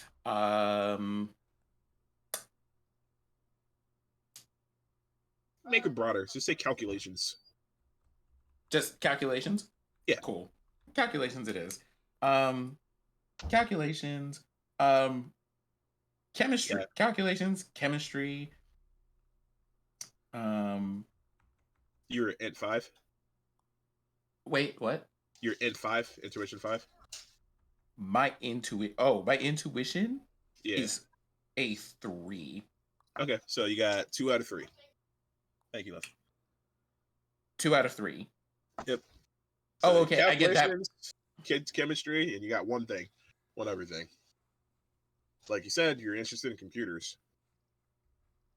True. I was going to say, Leona Maple suggests steam-powered or gear-powered computers. While you're figuring that out, I gotta do my due diligence because he popped in chat and didn't anything. Saito, Mr. Saito with 5,000 bits in chat. Thank you so very much for all the love. You're a lot. I Holy crap, that's a lot of money. Yeah, isn't it like $20 for a K? It's ridiculous. Yeah, Saito 20, just 40, threw a bunch of money at us. That's $100. Yeah, Saito threw $100 at us, which is it's a lot. Hi, hey, baby boy, I love you a lot. Thanks. That's literally more money than I make at my day job in one go. Oh, Saito just ran us a day's salary. Like, that's crazy. Like, all right, cool, appreciate you, dog. Like,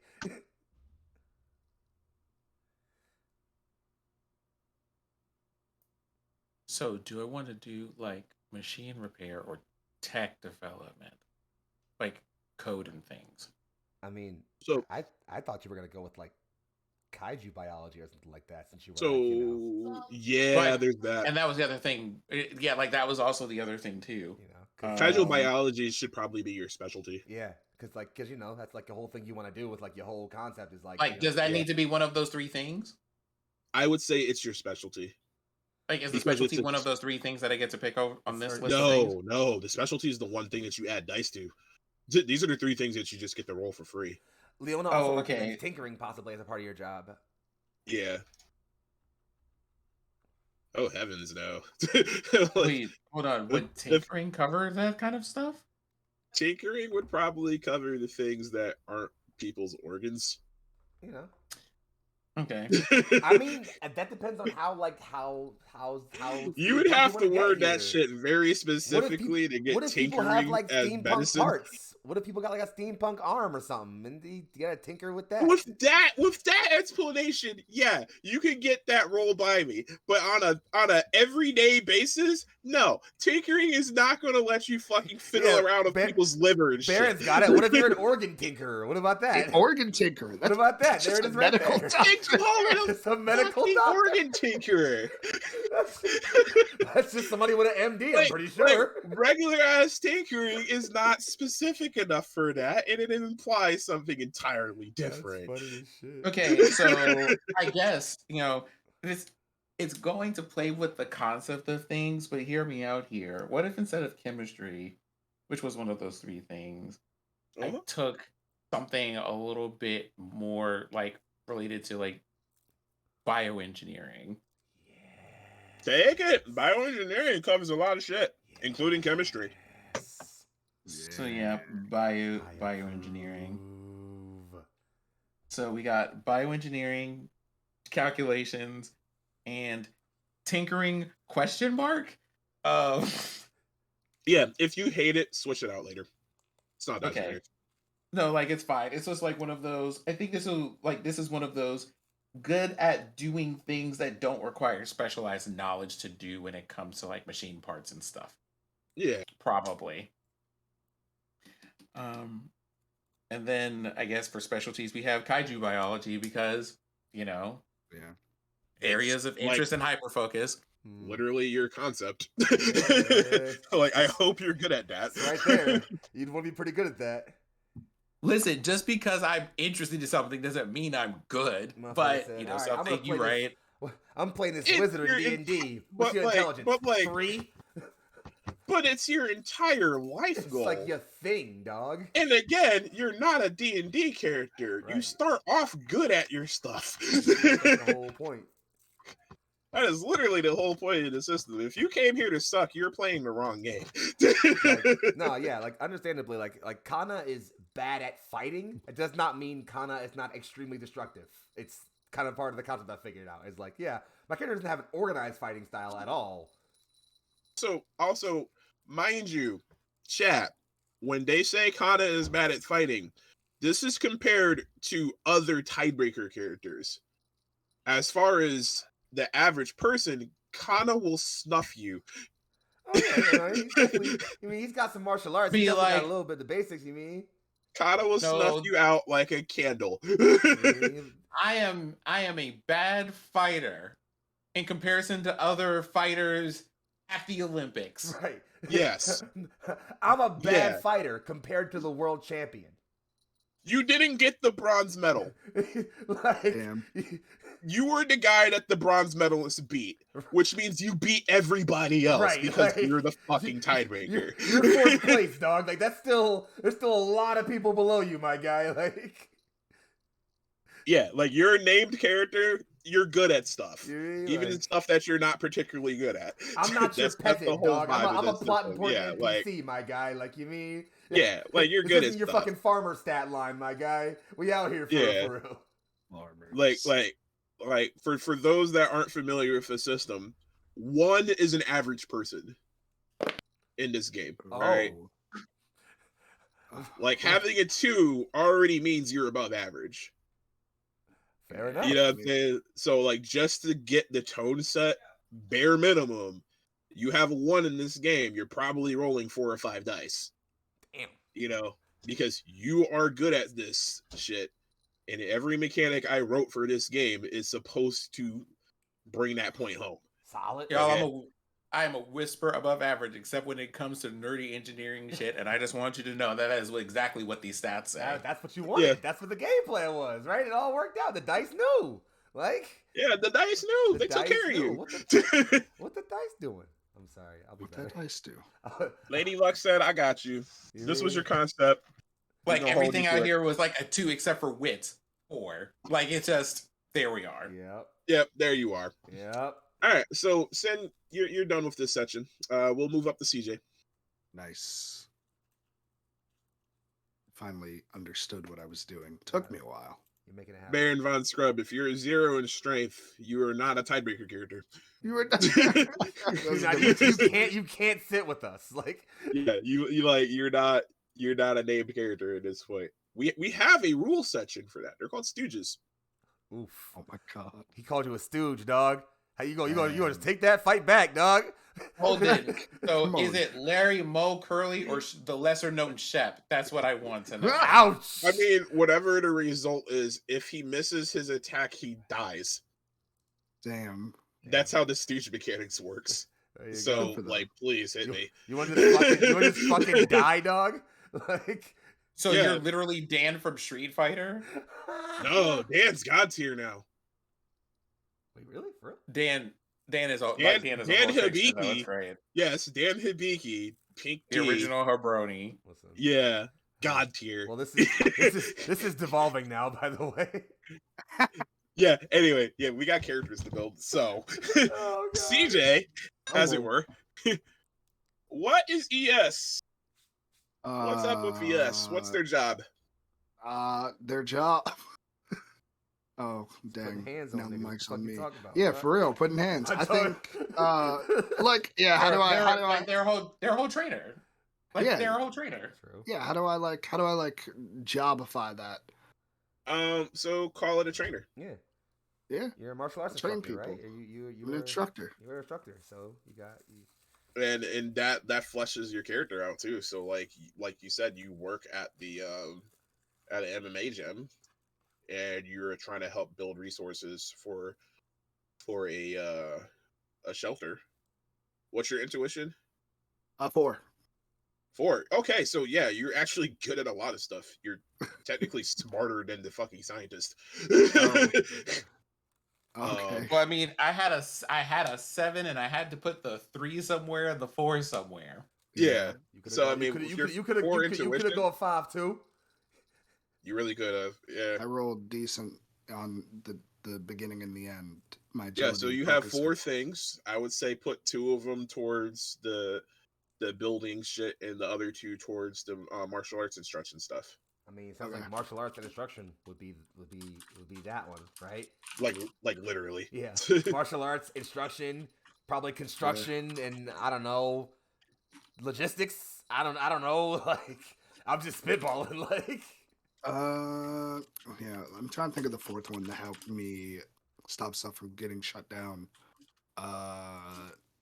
bureaucracy. Baron von Scrub, psychic superhero, full-on quadriplegic. That is Professor Xavier. Their strength would be 0, but we don't track strength; we track might. Professor Xavier's might would actually be 5. Yeah, nice. Because he's the best in the most world. Powerful psychic. What's in might the again? world. Like, what's might? Might again? is just your direct effectiveness. It's just Oh, it's like how effectively strong you are. Effectively, which is So I have a Professor 5 in Xavier might. said, "I want to crush your skull." He's not doing it with his muscles; he's doing it with his mind. The X-Men world continues to exist because Professor X is nice. Like, we should all understand that. I mean, it's a toss-up between either him or Jean Grey, considering. But you want to know what? Listen, they're doing too much with both of these people. Yeah, but they're both 5 might characters. Yeah, like Xavier, Phoenix, Hulk, 5 might. I love that. I love that as a system. That might isn't just, it's like not literally physical strength. It's just how powerful are you? Like, I like that. I fuck with that. Yeah, like if you wanted to play a Phoenix Wright campaign, Phoenix Wright himself has 5 might. He's the best. But it's because of his lawyer stuff. Yeah, because his powerful lawyer. His strength of argument gives him more might. Like, you could outsmart him. Like, his wits aren't as high as like Edgeworth or something like that. Yeah, that's dope. I fuck with that. But like his conviction for getting his point across, like that's his strong suit. Yeah. And that is a result of his high might score. So if we did Phoenix Rightbreaker, like that would be how we did it. Rightbreaker you should trademark. Coming out in fall of 2023. Right, you bookmark that, John. Get that on the copyright as soon as you can, my guy. That's a good joint, dog. You gotta get that one down. Talk to some people, man. Figure out who got a license for that, man. Make that happen. I love game mechanics. Anyway, so CJ, let's get these tasks then. Word. Tasks. We tasking. Yeah, we're doing these tasks. You got 4 of them. You get 4 jobs. Oh, I had put it down. I got instructing, I guess, like fighting instructing, martial arts. I want a different word for construction. I would switch martial arts for something else because you're good at martial arts by way of being a main character. Okay, that's your thing. I don't know what I got for there, but I do have.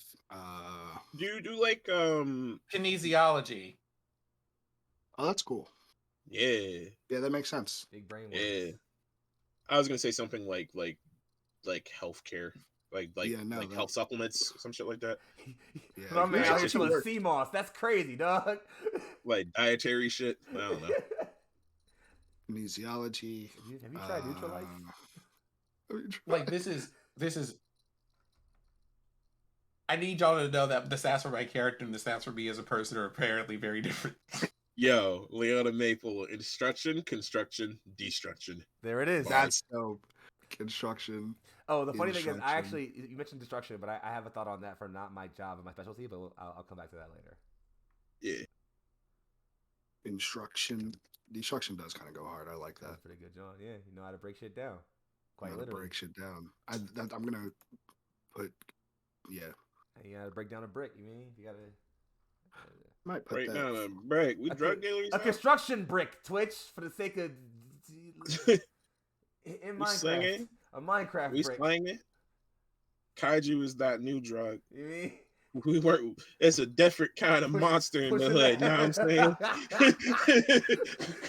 Pushing that big kaiju, dog. What you mean? A big kaiju. Pushing that steakiest. big K, dog. What you mean? Fucking, I got that Mafra if you need it. You know what I mean? Nah, What you talking about? And Trying to Gearhouse get pack out. And that Gearhouse on the block. Gamora. Whipping that Megalon. What you talking about, dog? Yeah, Mecha Godzilla. 30 grams of it. I need to be $50. Holla stopped. at your boy. I need to Fucking be dirt cheap prices. dirt prices cheap and prices, shit. dog. You mean? Big packs of the Gamma on deck if you want it, man. Come Fire get at me. sale, cuz we out here on the corner. We need to be stopped. All right, so you got your 4 tasks, right? Yeah.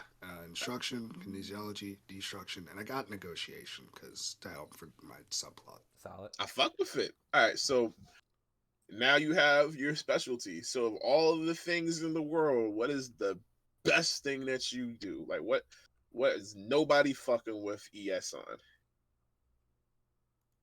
Other than punching niggas in the face, because we already got that covered. I got too close. What is nobody else good? It's a really good question. I think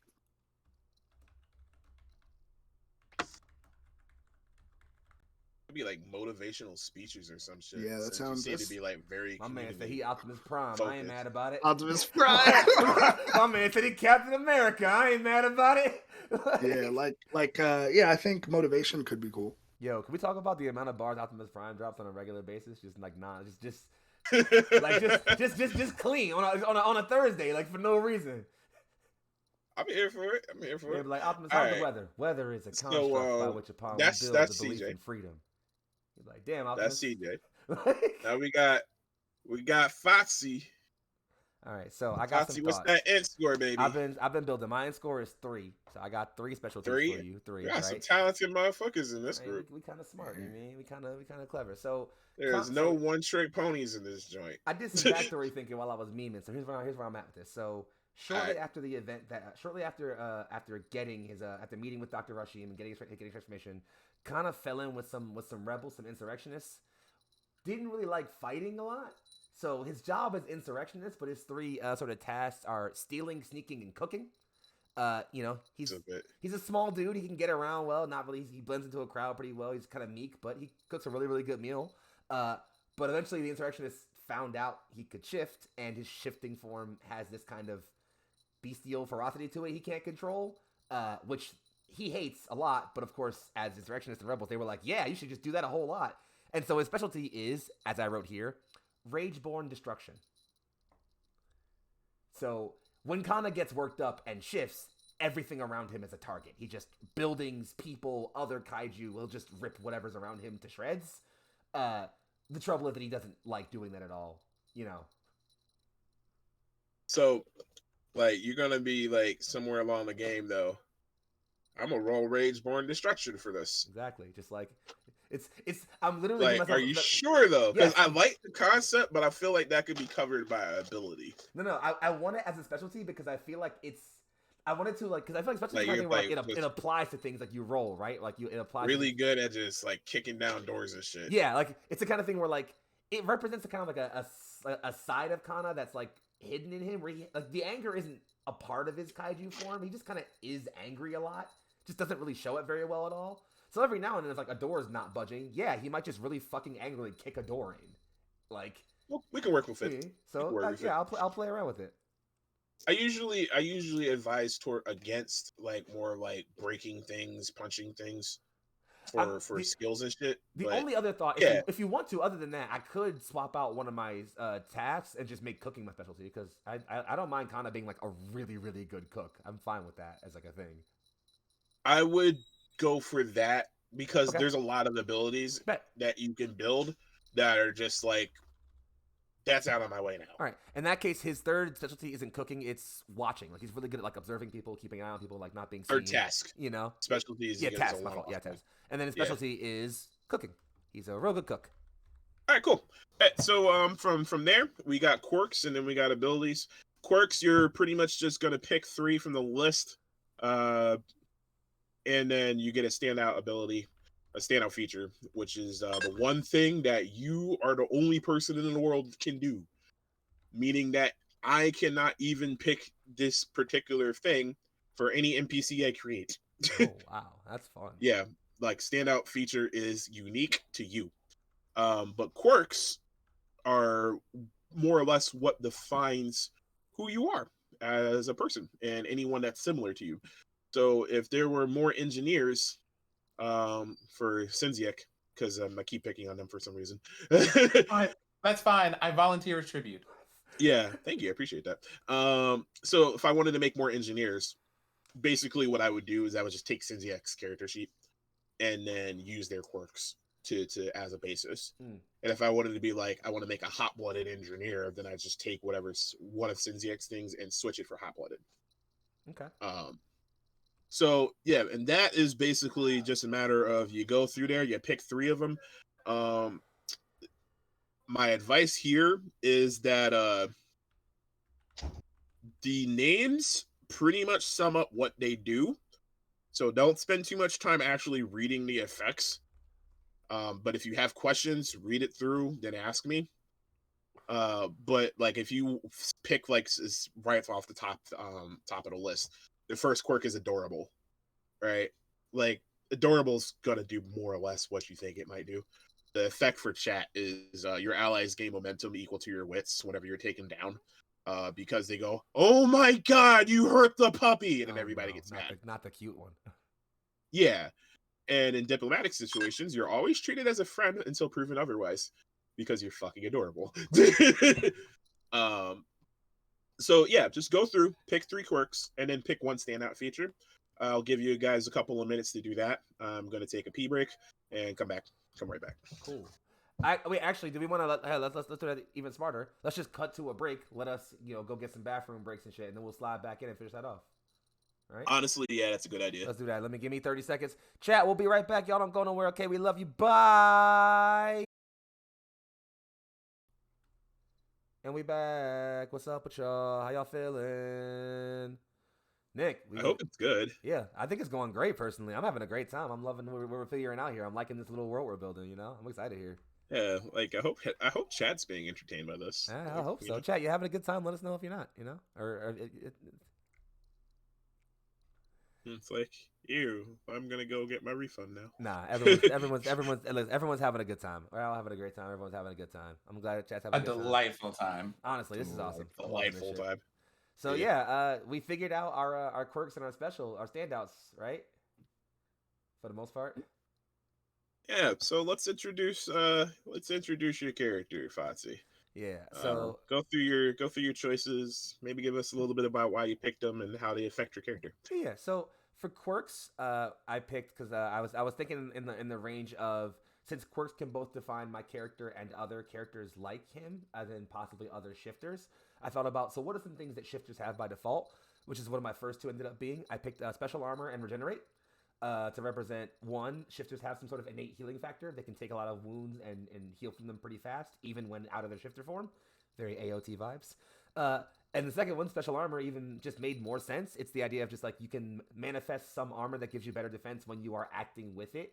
And I was like, well, yeah, it's the shifted form is the armor. When I am in my shifting form, I'm a giant kaiju, not a regular person. So that's my special armor, So yeah, he's a steampunk kaiju, so why not have special armor? Right, it just makes sense, and I also like as I clarified, like, because like Nick even said like, oh yeah, we'll just assume like when you go into fights you transform, and I'm like, no, I even like the idea that like there will probably be fights that start off with Kana not transform because he doesn't want to fight. It's not that kind of fight, or like it makes the character more dynamic. Where like if we're fighting regular people, I'm not gonna jump into transforming obviously, so I won't have special armor on, which I like. I appreciate that, My last quirk I picked was Rage Fueled. This is one that's a bit more Kana specific, as anger is a big part of his sort of character arc, as his character arc and the way he functions.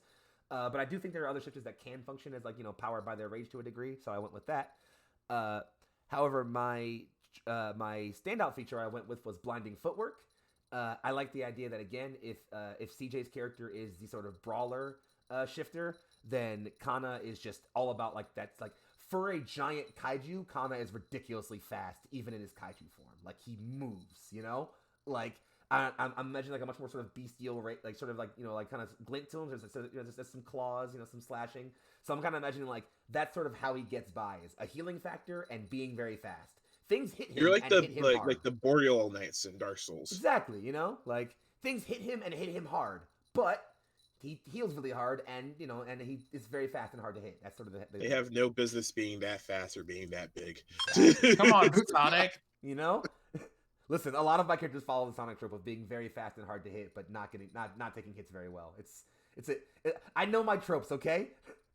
I like playing fast characters too, it's personally. So fun. Like, I love being a fast dumbass. All right, it's fun. But yeah, those are my quirks and my standout. That's all I got. I guess I'm the blue Oni to your red Oni then, because I like playing fast, smart characters. Fair enough. All right, so CJ. Hello. Yeah, so I picked Improv Ace. Yeah. So when I enter, I get more interactable objects in each scene, or tell a joke to smooth over a situation, or something that is clearly unplanned. I get to like add my wits for something with a stunt bonus. Love that. I don't understand it, but it feels right. I Yeah. think it's going to be good because I'm not going to know what's going on, and neither will ES. I got Opportunist. Cool. Something. I don't know. I think it fits. I just think that what makes him like a really good fighter is that like taking every opportunity like to be able to do anything, and then like in any scene, and just like kind of turning the tides. Dirty fighter. Right. Improv Ace and Opportunist, like you just gonna be punching everybody in the dick. Nah, if I catch you, if you get caught slipping, that's on you. You get caught slipping, your nuts gonna be slipping through your mouth. All right. I zoned out for half a second. I tuned back into your nuts slipping into your mouth, and I was just like, okay, cool. I don't know how we got here. Like through from the inside. No worries. He ain't that dirty because he got solid. So just you keep hitting, and it's just you're not gonna get anywhere. And the moment that you slip up, I'm taking opportunities. Right. Oh man. Not only is he the dirty fighter, you're not gonna punish him for it. Nah, not at all. He ain't that Weasley dude. Like, man, if I can get my hands on you, that ass is mine. You good, dog. Like, yeah.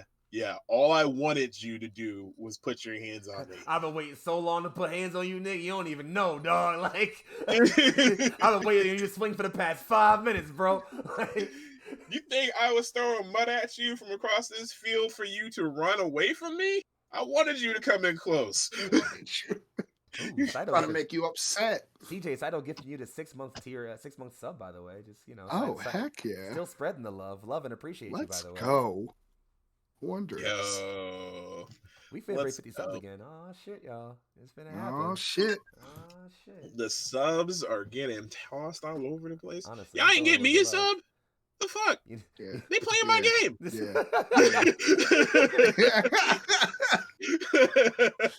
Just rude, honestly. Right, my man said, listen, what's up with that? All right, can we fix that? Excuse me. Saito heard ES and said, I gotta reward this. I can handle that. I can make that Right. reality. I ain't mad. It happens. It's all good. Don't worry about it. Saito's given 84 gift subs on our channel. Jesus Christ, Saito. Look, there it is. 6 months for you. Hey. 6 months for you. Thanks. Putting Mr. Saito at an even 90 months gifted subs. Even 90. Even 90 on Neon Lights. True master of the proletariat out here, honestly. If we're gonna keep it real, like fucking lucky numbers over here. Right. A modern day Mark Angles, honestly, like if we're talking about it for real. Like really spreading the love. I appreciate you, dog. Yeah, it's some philanthropy over there. Honestly, like Saito out here balling mad hard. Love and appreciate you, man. More than you know. Like, honestly. Seriously. Tony Stark had ass. He gonna reject my shit. Not Tony Stark. Hey. And now we've completed the circle. Yo. All right, and now we got Sin in here, so now the circle's complete. Yo, the whole crew. Let's get it. Now we're all subbed. Let's get it. We all subbed and rigged up like a boss. There it is. All right. Can you sub to yourself? No. Yeah, I was like, I don't know how Twitch works. Now listen, You're dog. considered a tier. You're considered a tier 3 sub of your own channel. There it is. That's really? Hey. nice. I mean, it makes That's sense. cool. Let me pay for my own emotes. That's weird shit. Like, Oh no. Your bot, on the other hand, True. That's also true. Any case, you mean all right. We got some quirks. What you got? Let's hit All me. right. Hit me. Wait, hold up. CJ had to do their standout feature. 11th hour savior. Savior. So you got some thoughts on that choice? I think it plays into like him wanting to make a safer place for his sibling that kind of like also includes everybody else. I like it. It's a very dynamic character. I fucks with it. All right, Cinziak. All right. Let's talk about you. Talk about your engineer. What makes them special? I took the cool quirk. Fuck yeah, you did. I'm here for it. Damn right. It was a struggle between cool, calm, and inquisitive, but Yeah. I figured cool would be like a good one for just being, because they are an unshakable character of just being like, something, we nearly messed something up here. That's fine. We can regroup and reorganize some stuff. Like, their flexible thinking is how they get out of situations because they don't have hands like everybody else. Word. The second choice I made was Indomitable. So I took this is what I have decided to do, and you cannot persuade me otherwise, quirk.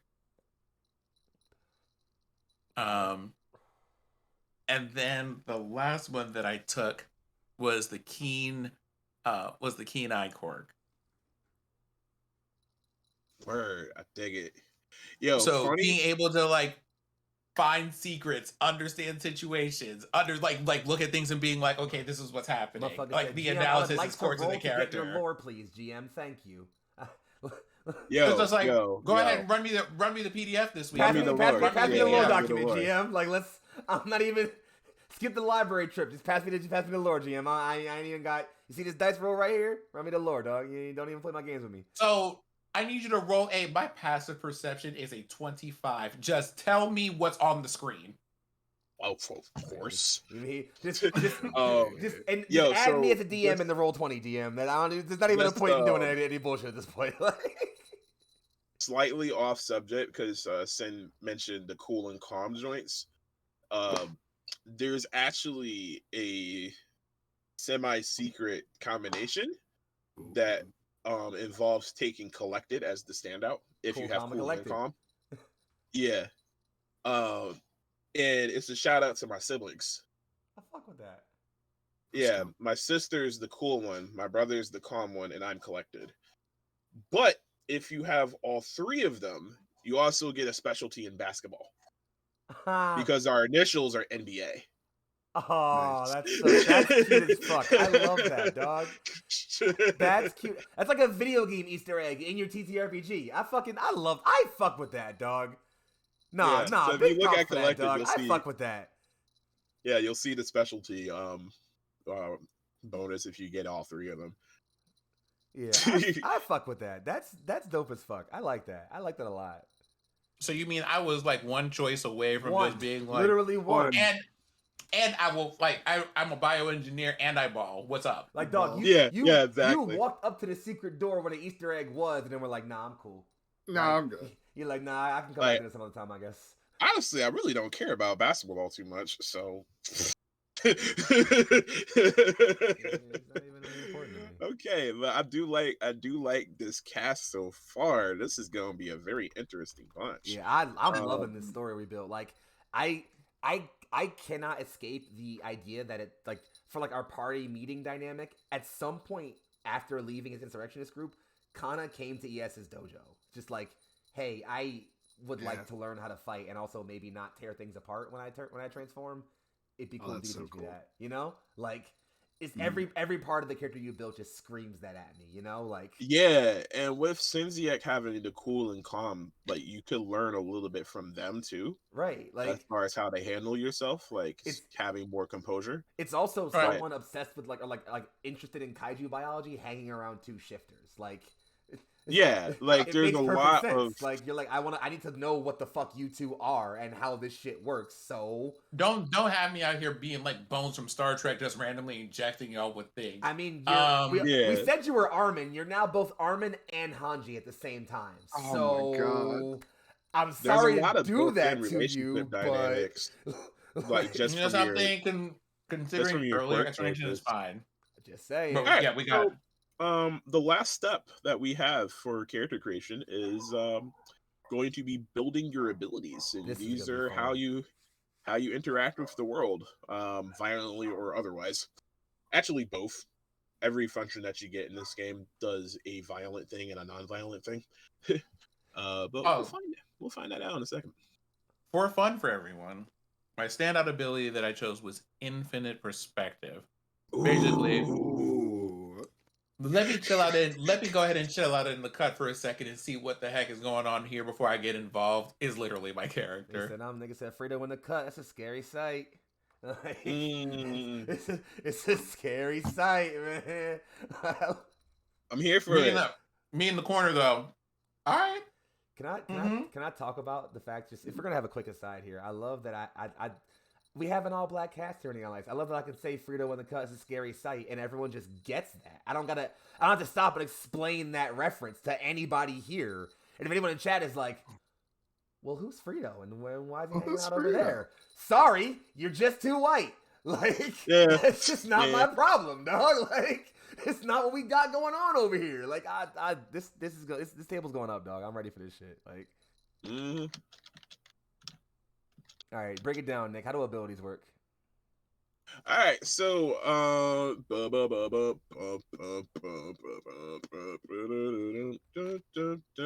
lost the tab. I found the tab. Let's go. All right, so to make abilities in TideBreaker, you get 3 of them. They're listed as your A, B, and C ability, and the character sheet needs to be updated to address that they're A, B, and C abilities. That's on me for not specifying that when I had it, but it's quick fits. Francita's great like that. Shout out to Francita. I don't know if she's in the chat, but that's my homegirl. Solid. Like she takes a lot of bullshit from me. Like because I'm always forgetting shit. So like she's been fucking tons of fucking edits on this character sheet. Yeah, I didn't know that. Yeah, she probably is. She's gonna choke me one day. But anyway, yeah, shout out to Francina. She's the best in the business. If you guys need any layout or icons or anything like that, graphic design stuff, holler at my girl by Francina on Twitter. I highly recommend her. So anyway, so back to the stuff that y'all paid me to do. Abilities. So abilities, they're sorted out in between A, B, and C slots. Okay, and every ability is a combination of 2 functions. And functions, very much like quirks, are just things that you pick and then mash together because they look good. Okay. The functions are sorted in between 4 different categories. You have offensive functions, defensive functions, utility functions, and movement functions, which I hope are more or less clear cut for what they're supposed to be doing. Of course. Offense makes you a lot better at punching stuff. Defense makes you a lot better at not getting punched. Utility stuff does stuff in between, and movement stuff does movement stuff. Like, I can't make movement more clear. Okay. Yeah, that makes sense. Yeah, and you can pick any combination of functions from any combination of the categories. The categories themselves are not functions. I've gotten that a lot in playtesting. You're not picking offense and offense twice. You're picking something from offense. Okay. Like, yeah, like that was something where like I literally had to put a fucking disclaimer in the book so people would stop doing that. Okay. Okay. Did I sound salty there? I'm sorry. Okay, hold on. Who you? Never. What am I looking for here? I'm looking at the functions right now. I'm getting a sense of those. There's a lot of them. Wait, but Yeah. wait, where is it? Where is it? I'm on page 84 of the document, 83, 80. The functions Oh, begin okay. on I page was 82. so I was like so I was right there. Yeah. Okay. Yeah, just scroll down a little bit more. So Right. associated keywords and rules. Right. And okay, so you Yeah, have there's some offensive stuff. keywords. There's definitely some keywords there. All right, cool. Okay. You've got a lot of options to be very good at what you do. Everybody is a Wolverine in this game. I see that. Nice. I'm pretty sure like y'all are going to be offensive and defensive, so I'm just going to check the utility skill tree. I mean, Yeah. I don't know. I might. You never know. I might. Well, maybe I'll take some movement. Yeah, I was just gonna pick plenty of movement. That's you, you know. actually. Hold on, did you say some movement? I might do some shit. Movement, baby. Movement out here, you mean? Movement. Big money movement. Shout out to man. Blacktastic. I love it. You mean? Is that where that came from? I actually have no idea. I did not know that the origin of movement. I just heard a lot of streamers start saying that. Yeah, shit. I've never really actually figured out where movement came from. I think it just exists. I am pretty sure like we can blame the Blacktastic for that. Probably. Nice. Well, there you go. I accept it. Yeah, I'll have to follow them because I don't know There that it one. is. All right. There you Let go. me see. Shout out to them, I guess. Singularity, sabotage, rush.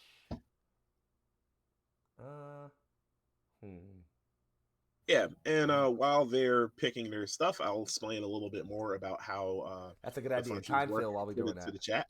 Yeah, I'm gonna do some time fill. I'm an entertainer. Yeah, so in TideBreaker, the way the functions work is you're able to pair any two of them together to create any sort of martial art, any sort of mutant power, weapon, you name it. The general design principle here is that it's not so much of what you can do, it's more of you telling us what you can do and how that works. So if you want to build a gun, for example, your gun does not have to include ranged, because your gun could be a very short range shotgun that shoots in the same zone, and it could just be more focused on hitting a lot of motherfuckers at once really fucking hard. And like that could be something like, say, monumental, which is one of our offensive functions, which basically covers the hitting a lot of people really hard and then shoving them out of the zone with a movement ability called push. Well, movement function. I gotta get my own terminology right? But the result would be an ability that hits everybody in the same zone as you and then pushes them out of the zone. But you're skinning it as a gun. If you wanted to increase the range of that gun later, then you would just add ranged from utility. And then you have a ranged attack that hits everybody within that range and then pushes them all out. Okay. Can I throw an example out and see if it makes sense to me? Tell me if this makes sense as like a thing that sounds right. Mm-hmm. So I've designed an ability which I'm calling Blood Hunt for now. Okay. The idea is that like as his shifting form is a bit more kind of feral or bestial, when kind of tunes in, he can kind of like really attune his senses to like, you know, opportunity and pouncing on targets. I took the rush function from aggressive, so I can I add all the enemies in my zone as a bonus to my power as a thing. I also added fleet in movement, so I can increase my movement by one zone. Just to kind of represent it's like, you know, when I pop Blood Hunt, I'm like getting really aggressive, getting more like, you know, more violent against the people around me, but also being able to move faster. It's kind of the setup here. Does that make sense at all or no? Yeah, you're definitely like you're fueled by the by having more prey around you. Right. So like you become like a little bit more feral, you get a little faster, and then seeing that all these opportunities get around you, you're like, I'm gonna cut you, I'm gonna cut you, I'm gonna cut you, and I'm gonna cut you twice because I don't like your shoes. Exactly. What are those? Fuck, dog. What are those? What are I'm those? removing both of them by the ankles.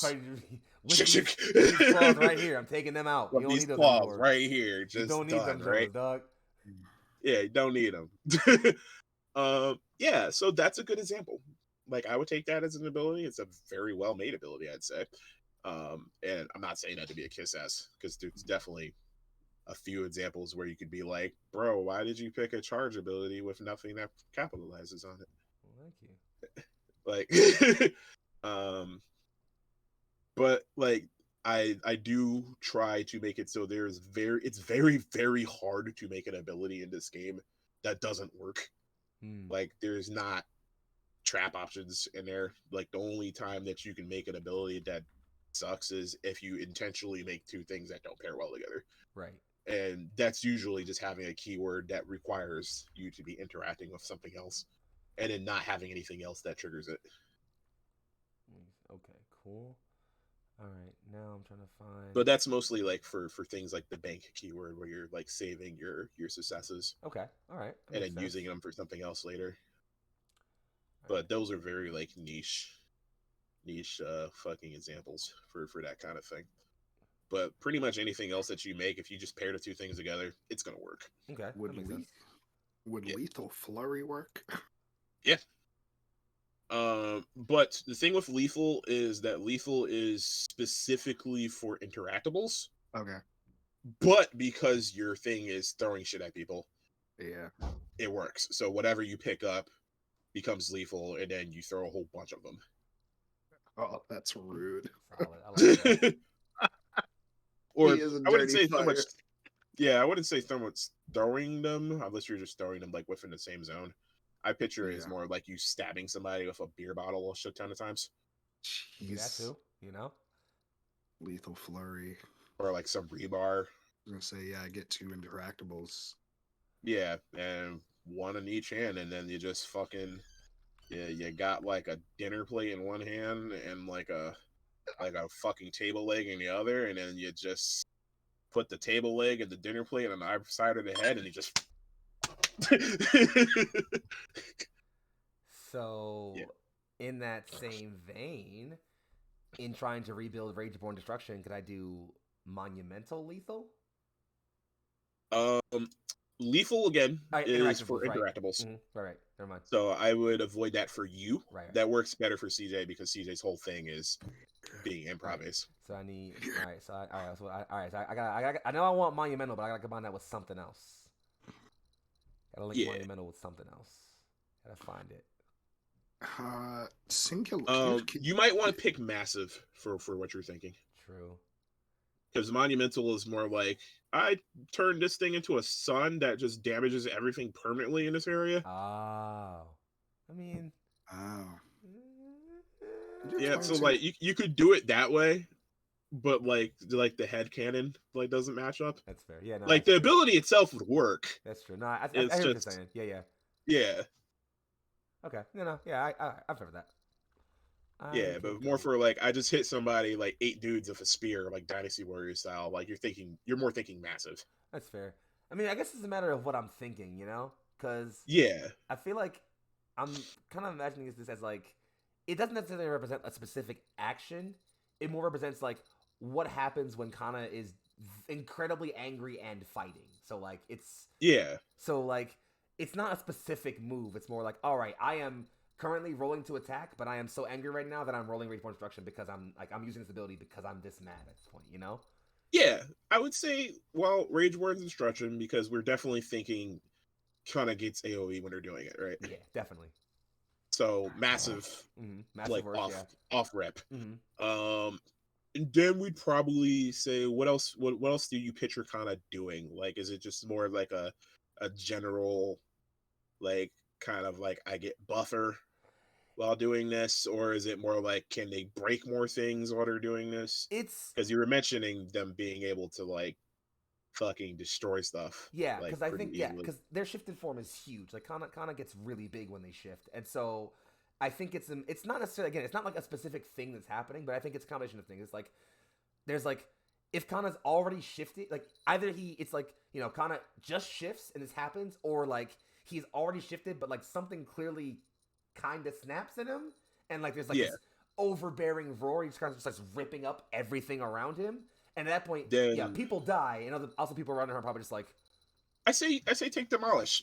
Yeah, okay, Demolish it is. So Demolish for chat's sake is it has what is called an on contact keyword, which means that if his opponent chooses to block, Kana can then, no matter what they roll, destroy any barrier, cover, or weapon interactable in that zone.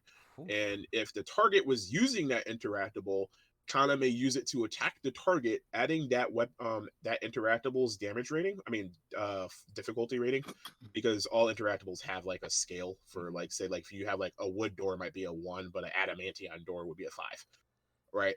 So just quick little number question. What What's number up? would a building be? Just hypothetically. Depends on what the building's made out of. Okay, just curious. You know, just like yeah, just Like at Kaiju scale, like we're talking definitely throwing buildings. So if it's like a shack, probably like a 2. Okay, cool. I'm just because again, I'm imagining because I'm taking massive, so it affects multiple people. So I'm imagining the idea is like, again, but if you're hitting somebody with like a fucking boat or something, that's probably like a 4. Yeah, I'm trying to make it like sort of flexible because I think it's because again, it's sort of not just again one specific action. It could be any number of things. So it could be if I'm this taking, is like, your a target ability thing, it's like, to hit you know. a lot of people with a house. Right. Like, I get where you're coming with this. It's either that or it's literally just like it's either that or it's to represent like Kana just going berserk on everyone around him. So it's not like if it's not just like one like pick up a house and smash it. It's just like, oh yeah, I'm just claw swiping at everything around me. A bunch of people just fucking died, and everyone else is like, oh, this kid's lost it. Oh no. Yeah. Yeah. The side effect is if you want to, you can throw a steamboat at somebody. Like a whole cruise liner just over somebody's head. Not against that. Multiple people's heads. So yeah, demolish is definitely gonna be with that, and I think all right, okay. But yeah, you add the DR as a special bonus, and any weapons destroyed by dysfunction also add your wits to the attack roll for determining critical and recovery attacks. Okay. And you also have the option of on dodge, you can create a gap in your zone with a DR equal to your might, which requires you punching the ground and creating a huge hole. Opponents in that target zone have to spend 5 momentum to leave the zone before the gap is created. If they don't, they fall inside and must spend their next action overcoming the gap. Yeah, that's just Kana roaring so loud. The shockwaves are just pushing people back, and they have to actually try harder to get closer to him. And it also has a social effect where you can use this function to break a target object as a show of force, and if you do, you can instill a new fear of you to any key figure in that scene that witnesses the feat, or improve your relationship with all witnesses by one stage because they're just all of your badassery. This effect does not work on those that have already witnessed this. No, you had a really weird like stream pause for a half second there. It was like a really interesting it's like a beat drop though. It was like you had to do the. It was fun. I liked it. It was good. I fucked with it. It was pretty cool. I liked it a lot. All right. Yeah, I'm gonna build one more ability then, and I think I'm cool. Okay, so that was your second one then? Yeah, it's my second one. I got Blood Hunt, Reborn Instruction, and I get one more. Blood Hunt might get swapped out at some point. We'll see. All right, so CJ, how you doing? I think I'm done. I think I got 3. Right. It's funny because I had like Demolish Singularity at first, and then I saw you take Demolish, and I was like, you can have that. But I got Overwhelming Singularity. Ooh, that just sounds sexy. Yeah, right. I did not take a defense one, which maybe that'll change. Stun Feint. Ooh, a fainting stun. I like it. And so does no damage, gets you a whole bunch of dice. Yeah. And Lethal Flurry. Lethal Flurry, so like smack people really hard with stuff. This is a lot of things, like a lot of collateral damage just happening in this campaign. We're Kaiju! What do you expect?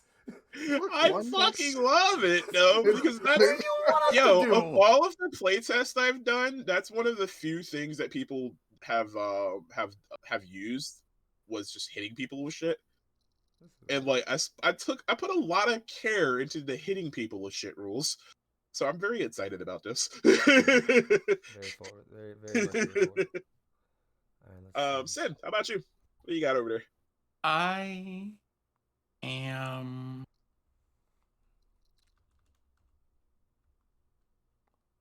having a moment with trying to pick what I want my third ability to be. So I have picked Discerning as an ability. Okay. Remember, each ability can have 2 functions. What do you mean? Oh, like hmm. So your first one would be Discerning and something else.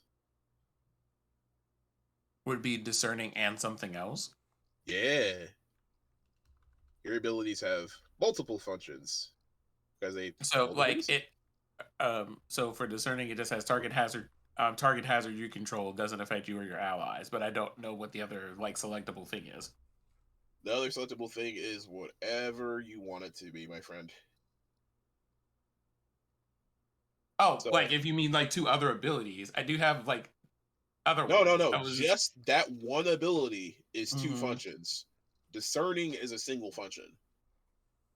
So we So have target hazard doesn't control or affect you or your allies. If you're forced to overcome this hazard, you may instead delay the hazard from triggering until you leave the zone. yeah, and you could say pair that with something that creates a hazard. So whenever you create a hazard, it is a discerning hazard. Okay, So so you're going like, to do I need to? So like, do I? Is there like a section for hazards? They're not specifically.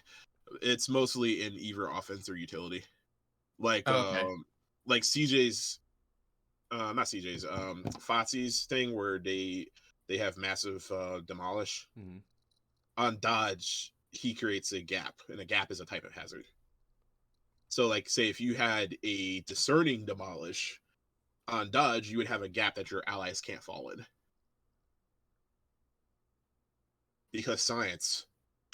There it is. Okay, so like for discerning, would it be? Wait, is that something you would combine with something like aura, for example? Aura makes you a hazard, yes. Literally makes like okay, so this is like okay, you can literally be a hazard. Yeah. Aura turns you into a hazard, and discerning makes it so your aura doesn't hurt your friends. That's actually not bad at all. I also took a thing with aura, and I didn't take discerning. So there you go. So like, I guess that's something I could do. Yeah. Leona Maple also seconds this, by the way. What taking what aura as a secondary ability? Discerning aura sounds badass, though. That's pretty good. Quote end quote. Okay. Quote end quote. Yeah. Okay, so you become a hazard equal to stat of your choice plus power level, which is probably going to be the obvious, whatever the highest one is. Yeah, so whatever your stat is, people just have to roll that, or they get affected by you. Okay. So when you use that, you don't even have to roll no more. You just say, everybody in this zone, fuck you. Now, like science. oh, It's not for the over homies, here. because I'm here for the homies. You guys can stay in my aura. You're invited to my aura queue. So basically, is this? So what I'm imagining is like pan to me in an anime scenario with like that dark purple and black miasma in the background, and like these two in the background, like oh god, and we're just like, yeah, no, he does this. What did y'all do to piss? You know something? I'm not even. I don't want to deal with this. No, you two are fine. You two are fine. These people, however, like that. Yeah, we don't bother them when they get like that. We're just over here like, y'all piss them off. We're good. Leona, they're a problem for everyone in any zone that they happen to be walking in, not just the zone he's currently in.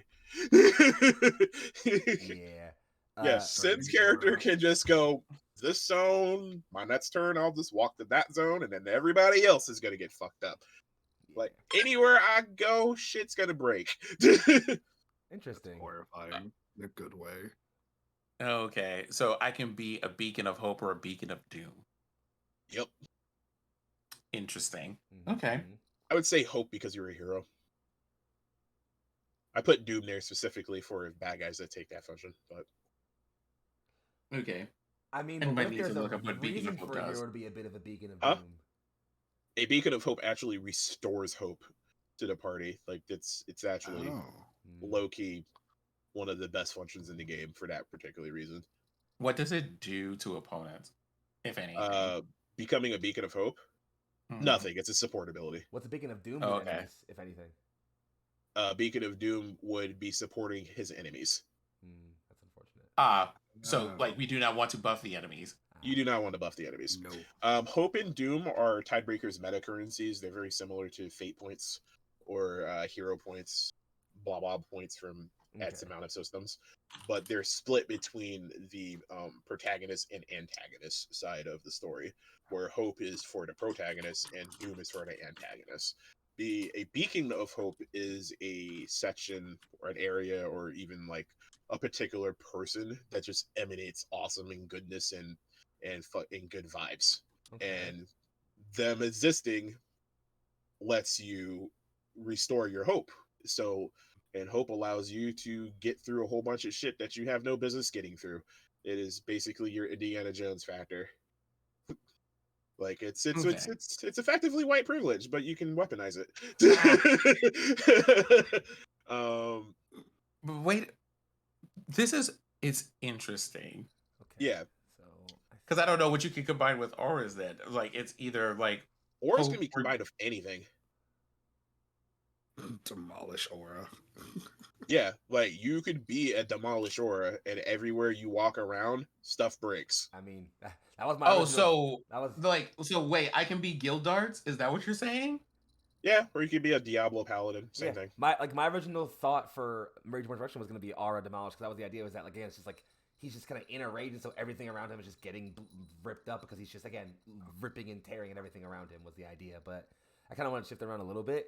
I guess it wouldn't really affect too much, but I took Aura Unleash for an ability.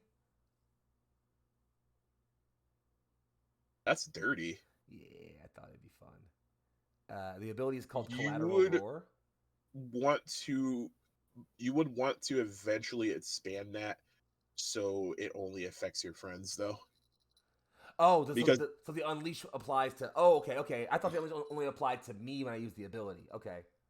Nah, the Unleash affects because of the effect of the aura. Okay, now this is making sense. Okay, in which case, I actually am going to make Rageborn Destruction. I'm going to make that aura demolish because I think that just makes the most sense for what I want it to be. And I think, okay, all right. And I think, all right. I think I have another. Okay, all right. Okay, I got this. It's making more sense now. So wait, I can just. Okay, so the third ability that I had in mind to pick, but now I'm kind of like, what do I do here? Was hybridize. Let me go back through and find hybridize because I don't remember what I wrote for that. It's on page 97. So it take a number of interactables with a total DR equal to your intuition plus power level and combine them together, adding their DR together and any functions they have into a new interactable with a type of your choice. Oh, that was the day that I was watching Katamari and I was like, ooh, I want to make that. Yeah, so you could be Katamari with that pretty much. Like anything that CJ's throwing around, if he drops that shit, you could just absorb it, put it into your body, and then fucking stab people with it. Nice. Interesting. Okay. I might. So when you say hybridize, do I get to put things together or do I need to attach things to myself, like Cyborg, for example? Either or. Oh, okay. Like if you just wanted to say, oh hey, this pipe and this fucking magnifying glass, I'm going to MacGyver that into a laser scope or some shit. Jeez. That's fun. Or you could do like I said, the Katamari thing, and then just turn it into a pipe that shoots magnifying glass shards at people. Or a hybridize, except for my friends. Now everybody's in a hazard where I might just combine them together into a random thing. That's fun. Did I just it works for interactables though. If you want to do it for people, you want to use meld. Like I was just kind of like, am I Show Tucker at this moment in time? God. Oh God. Oh, why did you go there? But we're not going to do that because I didn't pick that ability, so it's fine. But note for you for the future, if you do want to absorb absolutely everything in the zone, you take hybridize and then you take meld later, and then everywhere you walk, you just absorb the whole thing. Just everything is just gone. So hybridize plus meld plus aura equals Kirby. Yeah. Except you don't have to open your mouth; it just all goes with you in the center. That's fun. L plus ratio plus. L. But like, I guess for being an engineer, how many of these things actually make sense? I mean, like, you can just say that you're holding a fucking globe or something that's just absorbing everything into it. You know, Okay. or your suit is doing it. Or maybe you just And build it's shit not. that fast. Maybe you just pick shit up so fast. You're like, up, boom. Here's the thing. It works. You know? Yeah, you you and you are going to go Maybe you just build that giant fast. cannon. Yeah. Well, at the very least, both of you causing the amount of collateral damage you're going to cause is still going to be able to be used for the greater good because I can just recombine them into something else. Literally. Happy to be of service. That's what I do. Just follow your kaiju No friends problem. around and recycle the collateral damage, then weaponize it. Exactly. You're perfect. It's a Hey, perfect cycle. That's the plan right there. All right. We reduce, they reuse. Exactly. There it is. No. You literally from top window to bottom window, it is reduce, reuse, recycle. Yeah, Okay. Fotsy's reduce, I'm reuse. TJ's reuse, and Cynthia's recycle. There it is. Oh, It's cool. all right there. We did Oh, it. shit. There's the Some narrative scraps. triangle. We did You it. know something? I feel like, like kind of like you had like Bell Bib DeVoe. That's not like our group name Bell now. Bib Reduce, DeVoe. reuse, Reuse, recycle. recycle. I just look up, man, they're breaking some stuff. It would be a shame if somebody used this to demolish Flurry. I don't know what that move is called. You figure it out. Yeah. So, with all three of those done, that's character generation. Solid. Yeah. Okay. Like, everything else about character generation is pretty much optional. And we can probably just do that for next week, depending on how everybody's feeling right now. Yeah. I think that makes sense. I'm here for that. Yeah. Well, not next week, but you know, our next session. Next time. Yeah. Trust me. next I do it. session. Yeah. I do it all the time. I think I'm still trying to pick a last function for my last ability, but I'm still trying to figure it out. I'll figure it out though. I got it. I'll knock it off. Oh, plus reduce, plus reuse, plus recycle, Plus no functions. Plus no functions. I'm saving that one. Only quirks. That's good. Oh, I did change fuck. my thing to Oh wait, disorient stuff. no, it's My Hero Academia. Quirkless? Quirk. No quirks. No quirks? No quirks? No quirks? You don't have a standout feature? No features. Ooh. No standout? standout? Tell me why y'all don't got no standout features No though? stand- You have no standout features? No standout. Sir, are you a stooge? You're used. Stooge territory. Zero stats, Stooge. You know, I'm okay. Can we just say that's what we I call take people offense who to be have, calling like, a stooge, sir. I would prefer being called normal. Not everybody's a goddamn superhero, okay? Get your money on rude my anime profile pictures on Twitter are now stooges with stats of 0. It's Those are the decreed. rules. It's decreed. L plus Stooges, ratio and they plus have stooge? L plus your stooge plus 0 stats. Like I'm Plus 0 stats. Get not ratio. even with it. Stats spread 0. Fucking 0 stats. No dice. All your shit came up 1. No dice. Oh man, no dice. God. Snake This is eyes gonna be a all the way fucking down. campaign, y'all. Yeah, I'm ready. I'm hyped for this. We want to sign off, do outros, and get out of here. Let's do these outros then. All right, let's take us around the board, starting up top, at the top of the screen, as you can tell, with the man himself, the creator of the TideBreaker system, if you didn't know him already, Mr. Fall on My Blade. Please go ahead and extra yourself. Tell people who you are, where you can be found, and what you're doing on the internet these days.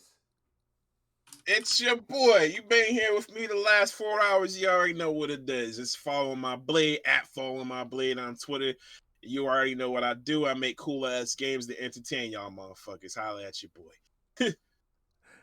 Solid. We're going to swing around to the right this time, going over to Sin, actually. Why don't you go ahead and say who you are, who you've been, what you're doing around the internet today, and where people can find you at. So if you want to find me, you can find me playing Tetris and like vibing on Tuesday. That's twitch.tv/Cinziac. That is how you say that, like that radical word down there. You can also find me on Twitter at Cinziac Beta, where you will find me talking about gaming things and social issues and my very adorable pets in this garden, who I still need to feed, and I forgot about that yesterday.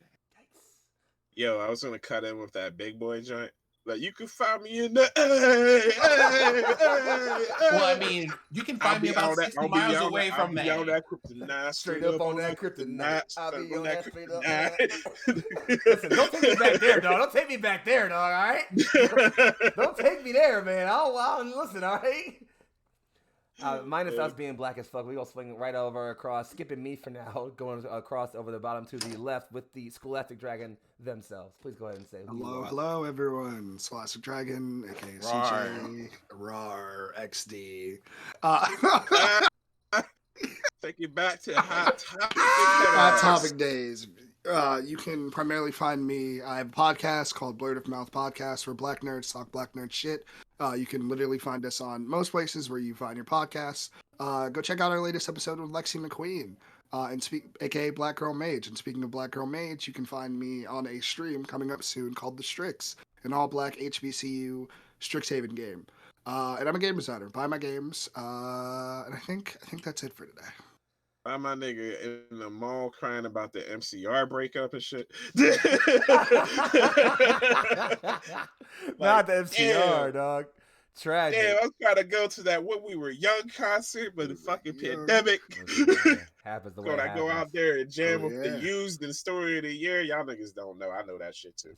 It's all right, dog. It is what it is. Any case, I was out there in the pit. Listen, if he wasn't in the pit, then you wasn't real. We all know what it was. You mean? Oh yeah. He wasn't in Pit the pit. monster, He wasn't baby. If he wasn't in the monster. pit, you wasn't built, dog. It was you can't come to that concept. He wasn't in the pit, dog. Simple as a standard Wall rule of death. around here. Wall of death every day. Wall of death every show. You mean we know what it show. is? We know what it is. Regardless of the genre. If you was slam dancing, we was walling to death. For real. You mean we wall of death at your country shows? What you mean, dog? You mean? What the fuck is you talking about? Wall of death at your gospel choir. We square dancing, we tackling motherfuckers. What you mean, heavy metal in this at bitch. your gospel channels, we wall of death. Fuck you heard, dog. Any case, in case y'all ain't know who I am, and if you're somehow on Neon Lights Roleplay and didn't know who I was by now, welcome to here for the first time. I'm Young Foxy, aka Big Foxy, also known as your favorite Fox Philly's finest. I could be found on the internet at Big Foxy, but I couldn't because Jack fucking hates me. That's cool. We're gonna talk anyway. But until then, you just catch me on Discord, I guess. You mean Foxy on Discord? I'm in Neon Lights Discord for now because the most important place you should follow me at is the Neon Lights Roleplay Discord, and most importantly, follow Neon Lights Roleplay on Twitter so you can catch what we're doing. The next place you'll see me at is let's see, what's today? Sunday? Today is Sunday. You won't see me again until Wednesday, where I'm right back here with After the End, my Off-Roaders campaign about death, moving on, and what happens after. It's getting real. A campaign that was already real is getting realer than I thought possible. My players are all fucking Oscar-worthy actors. I'm not joking about that. You need to come see it. I'm gonna leave it there. Following that, you'll catch me hanging around for a little bit with some other nonsense. I'm over on TPK Roleplay doing Cold Hands, Warm Hearts. I'm over on Penny for a Tale doing Into the Stormlands. I'm right back here doing some other nonsense, hanging around. The next place you'll see me here after the end is back here on Sunday for Violet Sea, the other campaign I do on Sundays here with my man Tate, who runs the tri-system. He built all of himself. It's super dope. Yeah, it's wild. And that's all I got. I don't know. Y'all got anything else to drop? I don't know. I'm doing shit. You mean I'm out here in these fucking streets, dog? You mean? But that's really how it works. In any case, yeah, we got any love to give, but we out of here. Shit. 2 weeks from now, come back. Hashtag all black everything. Hashtag reduce, reuse, recycle. Hashtag TideBreaker RPG. That's what it is. We out here. I mean, listen, I just want to say, real quick, while we got the time to monologue for a brief moment, that again, this is it's our first all black cast here in Neon Life, and I couldn't ask for a fucking better one. Y'all, the vibes here are immaculate. Isn't the word to use, dog. This is next level. I can't even talk. We keep it dirty. Fuck that shit. Keeping it dirty as fuck. Keeping it. You mean I love this shit. I can't wait to come back to this and see more of this fucking wild ass story we got built. And for chat, y'all vibe with us for a session 0 that went as long as some of our fucking sessions go, if not longer. And y'all were here with us for the whole fucking time. So I can't even I don't even know. Y'all fucking dope, and I love y'all a whole fucking lot. And we don't get the fuck out of here at this point. As far as you know what, the good old friends over at Nat 20 are live, so we gonna go ahead and throw them some motherfucking love. Say what's up to them. Tell them what's going on. We gonna see y'all back over here on Neon Lights Roleplay on Wednesday. Again, if you aren't following these fucking people over here already, fix that. And we'll talk after you do that. Until then, you don't exist to me. Bye. You mean? So, yeah. Deuces. See y'all motherfuckers later. Deuces. Have a good fucking day. Love y'all a whole lot. Absolutely and goodbye. Mwah.